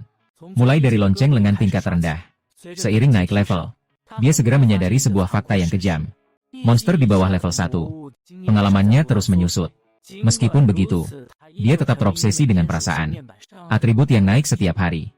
Level yang naik sedikit demi sedikit. Rasa pasti menjadi lebih kuat secara stabil. Membuatnya tak bisa berhenti. Pada hari itu, kota akademi, putra mahkota Mihail yang baru kembali dari pelatihan, telah kembali ke wilayahnya. Di usia 14 tahun, profesinya hanya ingin melihat dunia. Namun, aura yang dimilikinya sangat berbeda. Tokoh utama awalnya hanya ingin membantu mengingatkanmu. Begitu tiba, dengan santai mengangkat kotak yang beratnya mencapai ratusan kilogram itu. Tak disadari bahwa adegan ini sudah dilihat oleh Miha. Seorang pelayan pria berusia 8 tahun bisa melakukan hal seperti ini. Jelas tidak mudah. Setelah kembali ke kediaman, untuk menguji hasil latihan selama setahun, Tuan meminta kepala kesatria dan Miha. Kesalahan utama pria utama hanyalah pengamat. Melihat komandan menarik pedang, dia bahkan sedikit berharap. Tapi tidak disangka, Miha tiba-tiba mengusulkan untuk bertarung dengannya. Tuan dan komandan sama-sama ingin melihat batas dari tokoh utama pria. Mereka menganggap remeh urusan ini, level 20. Menganggap bahwa meskipun menghadapi seorang pemanah bintang 1, bisa menghadapi dengan tenang. Bahkan berpikir untuk menahan tenaga, agar tidak melukai tuan muda. Tapi setelah benar-benar bertarung, dia baru sadar dia salah. Kekuatan Miha lebih kuat, kecepatan lebih cepat, keahlian pedang mahir, sepenuhnya menekan keunggulan pria utama. Slot kartu diatur untuk konfigurasi berburu. Sejak awal memang tidak cocok untuk duel. Ditambah lagi tidak bisa menggunakan hewan peliharaan. Kekuatan tempur langsung berkurang. Seiring berjalannya pertarungan, dia terpaksa menghadapi dengan sekuat tenaga. Namun tetap saja ditekan dengan mantap oleh lawan. Akhirnya kalah. Baru setelah kejadian itu dia mengerti perbedaannya. Miha setiap hari mengulang dungeon di kota siswa. Jika selama liburan musim panas tidak menyelesaikan misi, bahkan bisa dikeluarkan. Selain itu, dia juga mendapat bimbingan langsung dari pedang suci. Pengalaman bertarungnya jauh melebihi orang biasa. Yang lebih penting, lawannya bukan mode neraka. Efisiensi pengalamannya 100 kali lipat. Perbedaan level sama sekali tidak bisa diimbangi. Pada saat itu, pria utama baru menyadari. Bahkan jika profesinya semakin kuat, pertumbuhan kecepatannya tidak bisa mengikuti. Dia juga bisa tertinggal di belakang orang lain. Namun, pertandingan ini juga membawa peluang baru. Penguasa mengakui kekuatannya. Itulah sebabnya dia diangkat sebagai pahlawan khusus. Secara tampak, gajinya berlipat ganda. Setiap bulan dapat puluhan koin perak lebih. Bisa juga berburu monster secara penuh waktu. Kedengarannya keren. Tapi kalau dihitung-hitung sebenarnya tidak menguntungkan. 1 kilogram daging bernilai 1 koin perak. Dia sembarangan menyebut satu monster beratnya ratusan kilogram. Sedangkan Tuan Tanah hanya memberi tambahan 50 koin perak per bulan. Jelas itu menekan biaya. Namun, setelah berpikir sejenak, dia berburu secara tetap setiap minggu. Ini berarti sumber pengalaman yang stabil. Bagi pola wilayah, ini adalah inti. Jadi secara kasat mata, dia setiap minggu memberi 1 jamur kepada Duk. Namun sebenarnya, setiap kali dia membunuh puluhan makhluk di luar sana, Awalnya dia membidik goblin, hampir membersihkan sekitarnya. Seiring naik ke level 24, peralatannya juga diperbarui secara bertahap. Mulai mengalihkan targetnya menuju tantangan nyata pertama di kelas C. Kepala dalam ruangan. Rusa raksasa putih yang menganggap goblin sebagai camilan. Pertarungan langsung. Jelas tidak sampai seperti itu. Dia menggunakan keterampilan provokasi katak lompat. Langkah demi langkah mengarahkan rusa raksasa ke dalam jerat yang sudah digali sebelumnya. Kemudian memanggil sekumpulan harimau bergigi pedang. Ketika rusa raksasa jatuh, suasana di dalam rumah meriah. Tuan muda sangat senang dan menambah porsi makan. Ling ZH terkejut karena dia bisa membunuh level C sendirian saat berusia 8 tahun. Tapi tokoh utama pria terus memperhatikan pengalaman. Hanya merasa efisiensinya tidak tinggi. 2.500 poin pengalaman. Jauh lebih menguntungkan daripada membunuh sekelompok goblin. Kemudian dia mencoba melawan kepala babi. Pertama lawan satu untuk mencoba. Setelah yakin bisa mengalahkan, baru melakukan pembersihan massal. Setelah itu, mereka menyerang secara diam-diam saat setengah orc tertidur. Berhasil membunuh dan mengambil batu sihir tingkat C. Itu adalah hasil yang cukup baik. Namun, yang benar-benar merepotkan adalah KAI yang terpisah. Ketahanan fisiknya sangat tinggi. Cakar harimau bergigi sabre sama sekali tidak bisa menembus pertahanannya. Tokoh utama dengan cepat mengubah strategi. Memanggil kembali makhluk panggilan tipe serangan. Macan 8 besar dari sistem kontrol melepaskan bubuk hipnosis. Dia juga segera terlelap. Namun meskipun begitu, serangannya yang lebih dari 400 tetap sulit menembus cangkang. Berulang kali menyerang kepala dengan ganas. Dengan susah payah baru berhasil membunuhnya. Namun karena gagal menembus dengan efektif, intinya tidak bisa diambil kembali. Model ini benar-benar bisnis yang merugi. Ini membuatnya mulai merenung. Bakat panggilan terutama terletak pada kecerdasan dan mana. Sedangkan peringkat serangan hanya C. Karena jalur fisik terbatas. Apakah sebaiknya mempertimbangkan sihir? Kecerdasannya mencapai lebih dari 800. Tidak bisa hanya di papan saja. Tepat saat sihir bangun dengan bakat penyihir. Sering meminta guru mengajar. Sebagai pelayan pribadi, tokoh utama juga bisa ikut mendengarkan. Guru mengatakan selama bola kristal bereaksi, itu bisa membuktikan kemampuan sihir. Tokoh utama penuh harap mencoba. Hingga wajahnya memerah karena menahan nafas. Bola kristal juga tidak menunjukkan tanda-tanda apapun. Saat itu dia baru mengerti. Atribut tinggi tidak berarti memiliki bakat. Dia memang tidak punya bakat sihir. Sementara itu, konflik di wilayah mulai muncul ke permukaan. Pegunungan Naga Putih menyimpan tambang perak rahasia. Namun karena Naga Putih telah tinggal di sisi Baron selama hampir 100 tahun, tidak ada yang berani menambang. Ekonomi jauh tertinggal dibandingkan dengan kesadaran di seberang. Vicaris, bahkan di depan raja, menyebutkan kekuatan berburu babi hutan, mengakibatkan wilayah terpaksa meningkatkan serangan. Banyak daging babi hutan yang diserahkan ke meja makan pemerintah malah terlihat menyedihkan. Saat Vicaris berkunjung, ia bahkan sengaja memamerkan bahwa putrinya tidak memiliki bakat. Namun para bangsawan justru khawatir karena anak-anak mereka memiliki bakat. Tokoh utama bingung dan tidak mengerti. Sampai dia mendengar istilah kewajiban bangsawan. Baru paham. Memiliki bakat berarti harus masuk ke pusat kekuasaan. Menanggung risiko dan tanggung jawab. Para petani bersorak untuk bakat itu. Namun para bangsawan justru merasa cemas karenanya. Posisi yang berbeda. Kesimpulan pun berbeda. Mika segera kembali ke kota akademi. Sebelum pergi, Cecil menangis terisak. Tokoh utama melihat pemandangan ini. Dalam hatinya, ia juga merindukan keluarganya. Tapi ia mengerti, jika ia ingin mengejar kelompok yang berada dalam mode biasa, jenius yang berkembang pesat, harus terus bertahan dalam mode neraka. Tak seorang pun menyangka, sistem summon yang telah ia pelajari bertahun-tahun, ternyata mulai terbentuk setelah satu krisis. Awalnya ia hanya mengandalkan binatang peliharaan untuk berburu monster dan naik level. Namun seiring kemampuan yang terus berkembang, dia baru perlahan menyadari bahwa bagian paling menakutkan dari profesi penyihir pemanggil bukan sekadar kekuatan bertarung, melainkan ketika sistemnya sudah lengkap, maka bisa menghasilkan tingkat kenaikan level yang jauh melampaui manusia biasa. Pada hari itu, sebuah kejadian mendadak memecahkan batasan kota. Pelayan bergegas datang, melaporkan bahwa sebuah monster tingkat B, si pembantai, sedang mendekati kota. Menurut perkiraan, dalam 2,5 menit akan sampai di gerbang kota. Perlu diketahui bahwa di dunia ini, setelah monster mencapai tingkat B, kekuatan dan tingkat C benar-benar berbeda. Hampir bisa dikatakan sebagai perbedaan yang seperti garis pemisah. Dan yang lebih buruk adalah, saat ini, Ordo Kesatria sedang keluar untuk menyerang Morshu.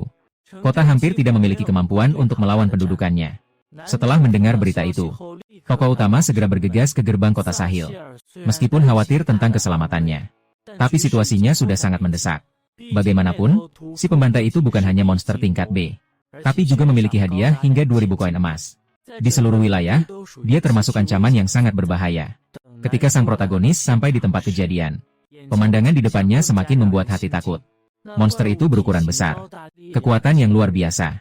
Seekor kuda perang di tangannya seperti mainan, dengan mudah dilempar ke sana kemari. Dan yang lebih buruk lagi, sebuah kereta kuda belum sempat melarikan diri. Di dalamnya duduk sepasang ibu dan anak perempuan. Melihat situasi yang berbahaya, pria utama hanya bisa bertindak paksa. Dia pertama-tama mengayunkan bola besi ke mata kiri si pembantai. Berhasil melukai lawan dan menarik perhatian. Lalu terus mengejek dan menantang. Mengalihkan seluruh kebencian ke dirinya sendiri. Tapi dia sebenarnya sangat jelas di dalam hati. Dengan kekuatannya sendiri, dia sama sekali tidak mungkin mengalahkan makhluk jahat BIG secara langsung. Oleh karena itu, satu-satunya cara terbaik hanyalah satu. Itu adalah untuk mengalihkan perhatiannya. Jadi sang pria utama sambil menghindari serangan, berlari menjauh dari kota. Bermaksud mengarahkan si pembantai ke pegunungan Naga Putih. Di tengah jalan dia hampir menghindari pukulan lawan. Tapi melihat ekspresi wajah si pembantai, yang tampak bersemangat, jelas bahwa pertarungan ini mengejar menjadi semacam permainan berburu. Dan saat itu juga, kekuatan si tokoh utama akhirnya pulih. Dia segera memanggil banyak makhluk panggilan dan mengubah semua rumah menjadi atribut kecepatan dan pertahanan, untuk memastikan dia bisa bertahan hidup, sampai benar-benar tak terlihat lagi kota. Dia baru saja memutuskan untuk menguji level B, monster yang sebenarnya. Yang pertama menyerang adalah makhluk pemanggil tipe kupu-kupu. Mereka paling ahli dalam melepaskan keterampilan hipnosis. Saat berhadapan dengan monster level C di masa lalu, tingkat keberhasilan keterampilan ini bahkan bisa mencapai 80%. Namun kali ini situasinya benar-benar berbeda. 3 kupu-kupu melepaskan hipnosis secara bersamaan, tapi tidak ada efek sama sekali. Awalnya dia mengira itu hanya sial. Jadi dia memanggil lebih banyak kupu-kupu untuk mencoba. Tapi hasilnya tetap tidak ada gunanya. Hingga saat itu dia baru menyadari ketahanan abnormal dari monster yang padat, jauh melebihi yang dia perkirakan. Karena keterampilan kontrol sama sekali tidak efektif. Dia juga hanya bisa mengubah strategi untuk terus melarikan diri. Tapi tak disangka, si pembantai ini sangat dendam. Dari siang hari terus mengejar sampai senja. Lalu dari senja sampai larut malam. Akhirnya merasa sudah lepas. Tapi saat hendak kembali, lawan kembali mengejar. Begitulah, kejar-kejaran ini berlangsung selama 3 hari 3 malam. Tokoh utama berlari kencang di dalam hutan, memanfaatkan medan untuk terus mengelak. Hingga benar-benar kelelahan baru berhasil melepaskan diri. Saat dia menyeret tubuh yang lelah kembali ke kota, dia sudah kehilangan tenaga dan pingsan di tempat. Ketika dia bangun lagi, sudah keesokan harinya. Sahir dan pelayan terus menjaga di sampingnya. Tampak sangat khawatir. Semua orang sangat penasaran. Bagaimana dia bisa selamat dari monster tingkat B. Tetapi karena keberadaan makhluk panggilan tidak boleh diketahui, dia hanya bisa menyimpulkan banyak detail penting. Semuanya sebagai keberuntungan. Meskipun begitu, sang penguasa tetap sangat puas. Karena justru dia yang mengalihkan perhatian si pembantai. Kota kecil itu berhasil menghindari bencana yang lebih besar. Kemudian, Tuan Tanah langsung memberikan hadiah 10 keping emas. Dan ibu serta putrinya yang diselamatkan juga mengeluarkan 10 keping emas sebagai tanda terima kasih. Tokoh utama langsung mendapatkan total 20 keping emas. Dengan uang ini, dia segera pergi untuk memperbarui peralatan. Akhirnya membeli pedang panjang perak yang sudah lama diinginkannya. Setelah mengganti senjata, efeknya langsung terlihat. Dulu saat menghadapi monster dengan cangkang keras palsu, dia sering gagal menembus pertahanan. Tapi sekarang cukup bidik celah sendi. Dan dengan satu serangan mudah saja, mengeluarkan pola dari dalam tubuh. Efisiensi berburu langsung meningkat pesat. Dan dalam waktu berikutnya, dia memutuskan untuk melakukan sebuah percobaan. Tokoh utama memanggil 3 burung hak. Salah satu dikirim terbang ke kejauhan untuk pengintaian. Yang lain dikumpulkan kembali menjadi kartu. Lalu dia memasukkan sebuah buah ke dalam kantong. Tanya, apa isi kantong burung hak yang tetap di dekatnya? Lawannya langsung menjawab bahwa di dalamnya ada buah. Kemudian dia memanggil kembali. Burung hak yang tadi sudah diambil. Pihak lawan juga tahu jawabannya. Tapi ketika dia memanggil kembali burung yang terbang jauh itu, pihak lawan sama sekali tidak tahu apa yang ada di dalam tas. Kemudian dia memanggil seekor burung hak baru. Individu yang belum pernah muncul di tempat kejadian ini juga tahu jawabannya. Untuk menguji lebih lanjut, dia memanggil seekor burung bobo lagi. Tapi kali ini, makhluk panggilan dari ras yang berbeda justru tampak bingung. Melalui rangkaian percobaan ini, pria utama akhirnya menarik sebuah kesimpulan penting. Makhluk panggilan dari ras yang sama bisa berbagi informasi. Tapi jenis berbagi ini hanya akan terjadi di antara individu yang dipanggil kembali. Dengan kata lain, selama sebuah makhluk panggilan mengalami pertempuran, pengalaman dan memorinya akan diwariskan ke generasi berikutnya yang sama. Dengan kata lain, walaupun makhluk panggilan mati, dia tidak akan benar-benar kehilangan kemampuan berkembang. Selama sang summoner masih hidup, pengalaman yang mereka kumpulkan akan terus diwariskan. Hingga akhirnya membentuk sebuah pasukan summoner yang terus berevolusi. Waktu berlalu beberapa bulan. Anak sulung dari keluarga Lord, Mihai, kembali dari akademi. Keduanya segera bertengkar lagi. Tahun ini sang protagonis sudah berburu. Telah memburu lebih dari 2000 monster tingkat C. Levelnya juga telah naik menjadi level 28. Tapi hasilnya tetap kalah dari Mihai. Hingga saat itu, dia baru benar-benar menyadari. Lingkungan pertumbuhan yang bisa diberikan oleh akademi kota jauh lebih baik dibandingkan berburu di alam liar. Apalagi yang dia pilih adalah tingkat kesulitan daerah. Kecepatan peningkatan hanya 1% dari orang biasa. Sudah ada perbedaan level yang sangat besar di antara keduanya. Namun saat itu, sebuah kabar yang mengguncang seluruh wilayah datang. Naga putih yang telah bertahan di pegunungan Naga Putih selama bertahun-tahun, tiba-tiba bergerak dan terbang ke wilayah lain. Karena Naga Putih meninggalkan tempatnya, tambang perak rahasia yang sebelumnya tidak bisa dieksploitasi akhirnya mendapat kesempatan untuk dikembangkan kembali. Namun sebelum penambangan resmi dimulai, Ordo Ksatria harus membersihkan monster di sekitar tambang terlebih dahulu. Pekerjaan ini setidaknya akan berlangsung beberapa bulan. Bagi Tuan Tanah ini adalah kabar baik yang luar biasa. Namun sang protagonis sama sekali tidak senang. Karena begitu Ordo Ksatria membersihkan monster dalam skala besar, itu sama saja dengan bersaing dengannya untuk mendapatkan pengalaman. Karena itulah, dia mulai memikirkan bagaimana meningkatkan efisiensi lebih jauh. Tepat di saat ini, kemampu panggilannya naik ke level 5. Tidak hanya panggilan online meningkat menjadi 50 unit, tapi juga membuka kemampuan baru yang sangat penting. Berbagi setelah diuji coba, dia menemukan kemampuan ini bisa membuatnya berbagi penglihatan dan pendengaran dengan makhluk panggilan. Dan sama sekali tidak ada batas jarak. Dia bahkan bisa melalui kesadaran mengendalikan makhluk panggilan dari jarak jauh. Seperti mengendalikan beberapa karakter sekaligus. Namun, berbagi juga memiliki batasannya. Pada awalnya, dia hanya bisa menghubungkan maksimal 5 tangan pemanggil. Ketika mencoba untuk membagikan tangan yang keenam, otaknya langsung merasakan sakit yang hebat. Setelah diteliti, dia segera menemukan bahwa masalahnya terletak pada atribut kecerdasan. Setiap tambahan 200 poin kecerdasan, dia bisa membagikan 1 tangan pemanggil lagi. Jadi dia segera menyesuaikan rumah tangga. Fokuskan atribut pada kecerdasan. Setelah kecerdasan mencapai 1200, dia akhirnya berhasil membuka perspektif bersama keenam. Selanjutnya, dia memanggil sekelompok makhluk panggilan tingkat bumi. Makhluk panggilan ini tidak hanya sangat cerdas. Mereka juga masing-masing memiliki kemampuan berbeda. Beruang dan laba-laba bertanggung jawab untuk serangan dan pertahanan. Makhluk panggilan berbentuk ikan dapat meningkatkan tingkat penghindaran seluruh tim. Burung hantu bertanggung jawab untuk pengintaian malam hari. Sedangkan, makhluk panggilan berbentuk kentang dapat dengan cepat menghasilkan buah ajaib. Dengan sekejap memulihkan kekuatan magisnya. Dengan kombinasi kemampuan ini, sistem pertempuran yang baru secara bertahap terbentuk. Di siang hari, pengintaian jarak jauh dilakukan oleh burung haku. Pada malam hari, digantikan oleh burung hantu untuk patroli bergantian. Dan di garis depan ada serangan, pertahanan dan bantuan bekerja sama dalam pertempuran.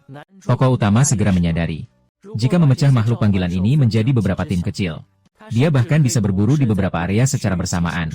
Dengan kata lain, asal makhluk panggilan itu ditempatkan di luar untuk dijaga, mereka bisa bertarung dan naik level secara otomatis. Sementara aku hanya perlu memantau situasi dengan berbagi penglihatan kapan saja. Saat mencoba kemampuan ini, dia tiba-tiba teringat sesuatu.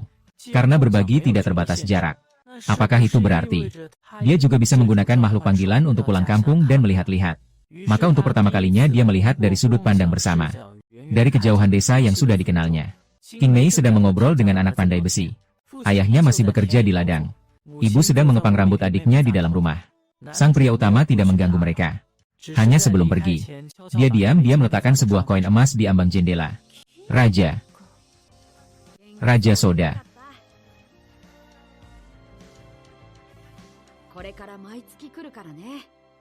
Pria itu sama sekali tidak menyangka profesi yang dia dapatkan. Padahal itu adalah penyihir panggilan tersembunyi bintang 8. Secara teori dianggap yang terkuat. Tapi kenyataannya sama sekali tidak seperti itu. Jangan bilang bertarung melampaui level. Dia sudah berusaha sekuat tenaga. Tapi bahkan melawan monster tingkat B biasa saja, dia tetap tidak bisa menang.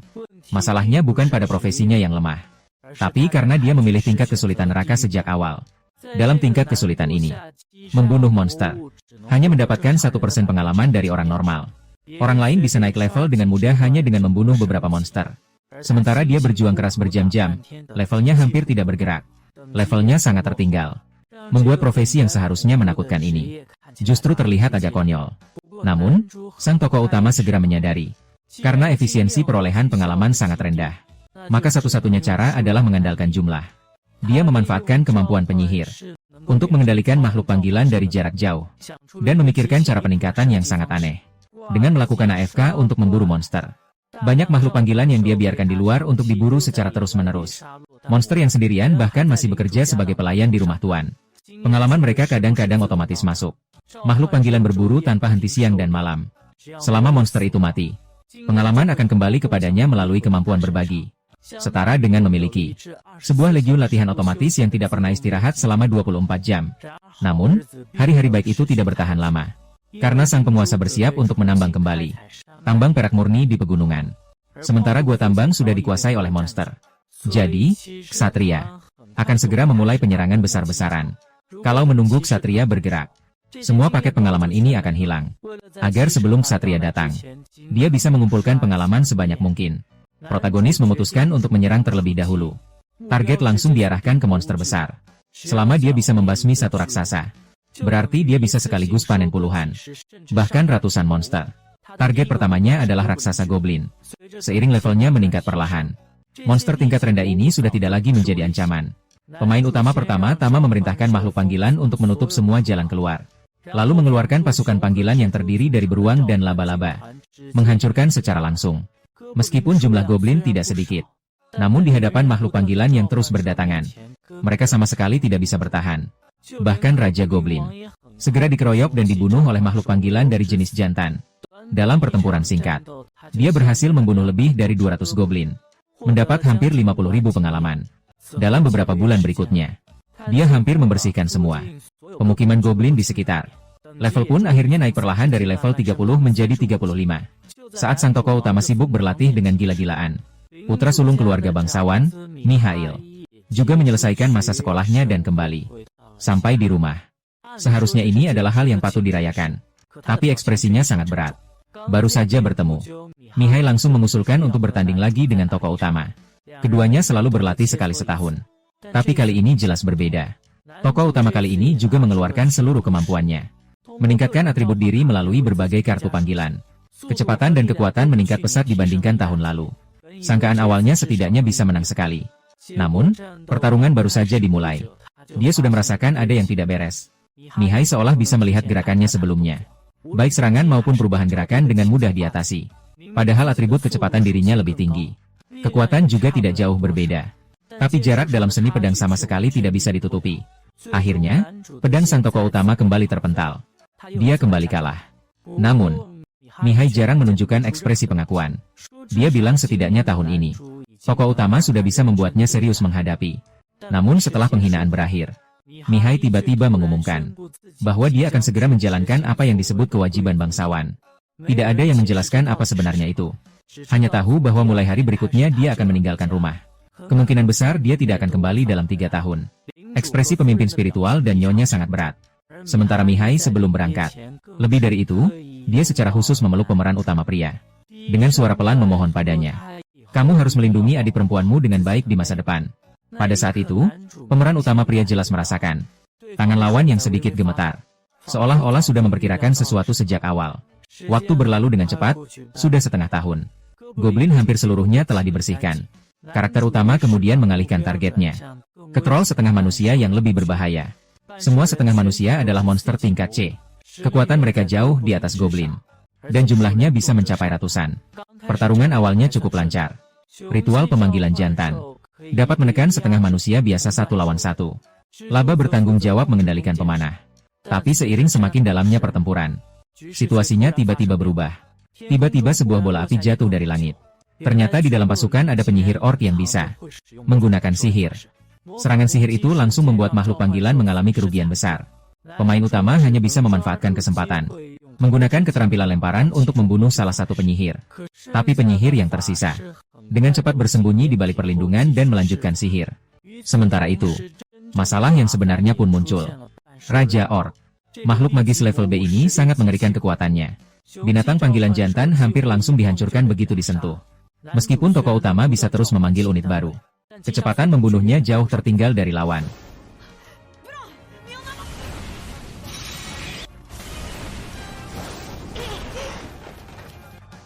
Semua.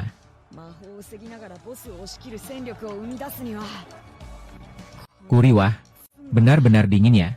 Mohan saat terlalu penuh duri. Tepat saat situasi hampir tak terkendali, Kapten Kesatria tiba-tiba datang ke lokasi. Komandan hampir tidak berkata sepatah pun. Langsung mencabut pedangnya dan menghadapi Raja Orc setengah binatang. Pada saat itu, protagonis benar-benar menyadari apa arti strategi tingkat atas. Menghadapi monster level B, komandan sama sekali tidak menghindar, melainkan langsung berhadapan secara frontal. Setelah beberapa kali pertempuran, dia melompat ke atas. Seiring dengan cahaya kekuatan spiritual yang jatuh, Raja Orc yang kuat langsung terbelah menjadi dua. Sementara wakil komandan juga membantai di sisi lain. Tombak panjang seperti naga. Sekali hembusan membunuh banyak orc dan penyihir. Setelah pertempuran selesai, tokoh utama mengira rahasianya sudah terbongkar. Namun komandan malah berkata, sebenarnya dia sudah lama menebaknya. Sejak pahlawan utama menjadi pelayan keluarga bangsawan itu, di luar kota sering muncul mayat monster yang diburu untuk mendapatkan batu sihir. Ditambah lagi dia bisa bertarung seimbang dengan Nihil. Tidak mencurigainya malah aneh. Satu-satunya yang membuat kapten terkejut adalah kemampuan pahlawan utama ternyata adalah penyihir panggil. Meskipun begitu, pemimpin regu tidak membongkar kebohongannya. Sebaliknya, dia membantu menyimpan rahasia itu. Hanya meminta dia untuk secara rutin melaporkan kemajuan perburuan monster. Dengan pengalaman sebelumnya, 2 minggu kemudian, sang protagonis kembali menantang orc raksasa. Kali ini dia mengubah taktiknya. Biarkan makhluk panggilan dari klan jantan mengepung dari 4 arah sekaligus. Prioritaskan membunuh penyihir orc penyamar. Benar-benar mengacaukan formasi musuh. Setelah kehilangan dukungan sihir, Raja Orc penyamar juga tidak bisa lagi menekan jumlah pasukan panggilan yang besar. Akhirnya, di bawah taktik gelombang manusia yang terus-menerus, seluruh pasukan raksasa itu benar-benar musnah. Dan sang tokoh utama juga mendapatkan lebih dari 300.000 pengalaman sekaligus. Namun, kebahagiaan itu tidak bertahan lama. Pada musim gugur tahun yang sama, utusan kerajaan tiba-tiba datang ke wilayah. Namun, yang dibawa adalah kabar buruk. Nihai telah tewas dalam perang. Apa yang disebut kewajiban bangsawan sebenarnya adalah untuk membuat bangsawan muda yang berbakat, setelah lulus pada usia 15 tahun, berangkat ke garis depan, berperang melawan kekuatan Raja Iblis yang dapat mengendalikan monster. Itu adalah perang yang sangat kejam. Konon lebih dari setengah orang akan tewas dalam pertempuran. Keluarga bangsawan pun akhirnya runtuh total. Dan sang protagonis akhirnya mengerti mengapa Mihai dulu menunjukkan ekspresi seperti itu. Yang lebih mengejutkan adalah Nona besar setelah mengetahui kebenaran, bertengkar hebat dengan ayahnya. Ia tidak bisa menerima apa yang disebut kewajiban bangsawan, yang berarti anggota keluarga terus-menerus menuju medan perang untuk mati. Malam itu, ia diam-diam meninggalkan rumah melalui jendela kamarnya. Saat semua orang menyadarinya, seluruh wilayah sudah menjadi kekacauan. Dan sebagai orang yang dipercayakan, pemeran utama pria juga harus memulai perjalanannya untuk mencarinya. Pria itu pun tak pernah menyangka, suatu hari nanti, dia akan merasa putus asa karena membasmi monster. Target yang dia incar kali ini adalah sebuah sarang tai yang luar biasa besar. Jangan remehkan hanya monster tingkat C, tapi jumlahnya bisa mencapai ribuan. Yang lebih merepotkan lagi, di kedalaman sarang, ada seekor monster tingkat B yang terus bertelur. Ratu serangga. Kalau orang biasa, biasanya mereka akan langsung masuk ke tempat seperti ini. Tapi bagi penyihir yang memanggil ini, justru sebaliknya. Bagaimanapun, di tingkat yang sama, dia hampir tidak punya lawan. Seorang sama dengan satu pasukan. Orang lain perlu membentuk tim untuk menyerbu sarang itu.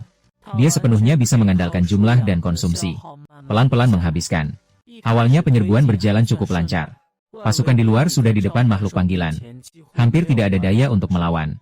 Tapi dia segera menyadari ada yang tidak beres. Kecepatan regenerasi sayap terbuka sangat cepat. Dia bisa membersihkan 200 ekor dalam sehari. Dalam sebulan setidaknya membunuh lebih dari 2.000 ekor.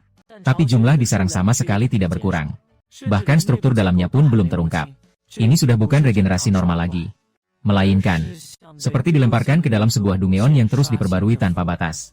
Yang lebih aneh lagi, mayat-mayat yang terbunuh akan hilang keesokan harinya.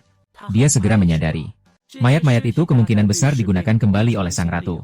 Menjadi pasukan baru. Artinya, sebanyak apapun dia membunuh, musuh bisa menggantinya sebanyak itu. Tapi masalahnya dia juga tidak takut menghabiskan. Karena lawan bisa naik tanpa batas. Maka dia akan terus menyerang. Begitulah. Dia dengan keras kepala menghabiskan waktu di luar sarang selama 2 bulan penuh. Total membunuh lebih dari 5.000 KI. Hingga suatu hari, pintu masuk sarang akhirnya tidak ada lagi tentara medis baru yang muncul. Pada saat itu dia baru yakin peluang telah datang. Produksi sang ratu tidak lagi mampu mengikuti konsumsi mereka. Pertarungan tarik ulur ini akhirnya dibawa ke ujungnya. Namun dia tidak gegabah masuk ke dalam. Sebaliknya dia terlebih dahulu memanggil makhluk peliharaan yang memiliki kemampuan penglihatan malam untuk menjelajah, sambil berbagi penglihatan. Secara perlahan menggambar peta sarang. Hasilnya tidak mengecewakan. Struktur internalnya rumit seperti labirin. Tapi bagi dia, itu bukan masalah besar. Roh panggilan bisa terus diganti. Jika mati, tidak perlu perlahan-lahan menjelajahi rutenya. Dia menghabiskan waktu seharian penuh. Akhirnya dia mengunci posisi ratu. Itu adalah monster berukuran raksasa. Bentuknya bahkan mendekati ular piton. Dan di sekitarnya sudah tidak banyak pengawal. Karena pasukannya hampir semuanya, dalam 2 bulan ini, telah dibersihkan oleh sang pria utama. Pertempuran sebenarnya justru berakhir dengan cepat. Dia adalah ancaman terbesar bagi sang ratu. Bukan karena kekuatan bertarungnya, melainkan kemampuan bertelur. Begitu kehilangan keunggulan pasukan, tubuh utama justru tampak rapuh. Di bawah serangan makhluk panggilan, dia dengan cepat dibobol pertahanannya. Akhirnya, hanya dengan mengorbankan sekitar 20 makhluk panggilan, perang habis-habisan yang berlangsung 2 bulan ini selesai sepenuhnya. Sebagai perbandingan, saat melawan Raja Babon dulu, butuh 200 makhluk pemanggil. Perbedaannya sudah sangat jelas.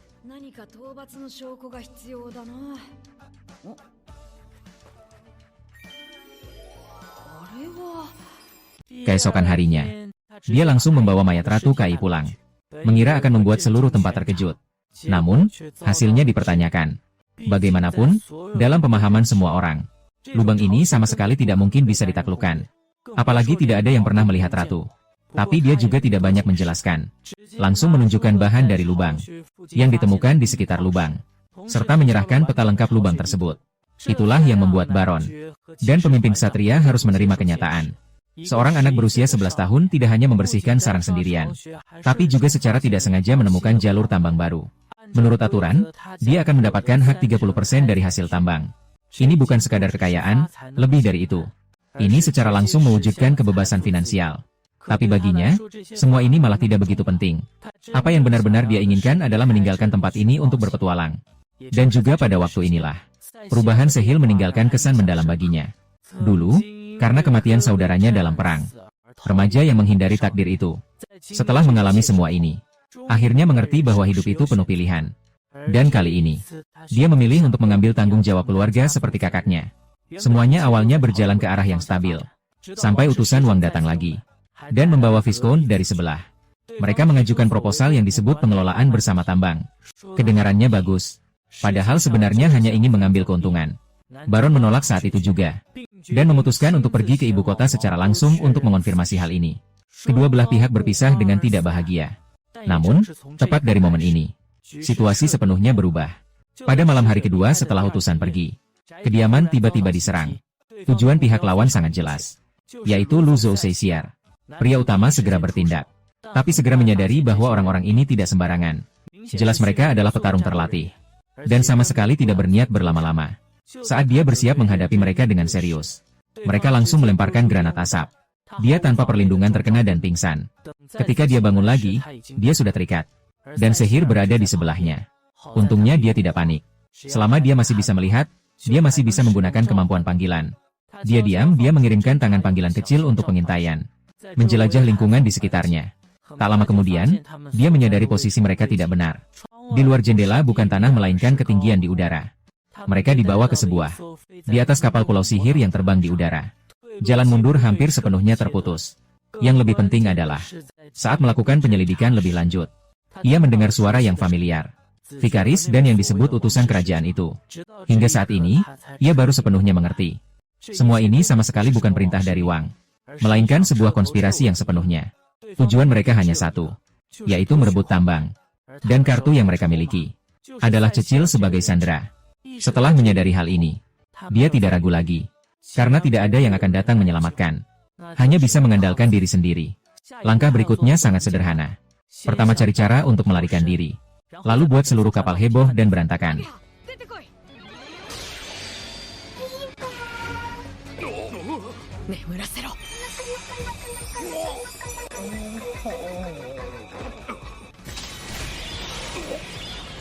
Tarung.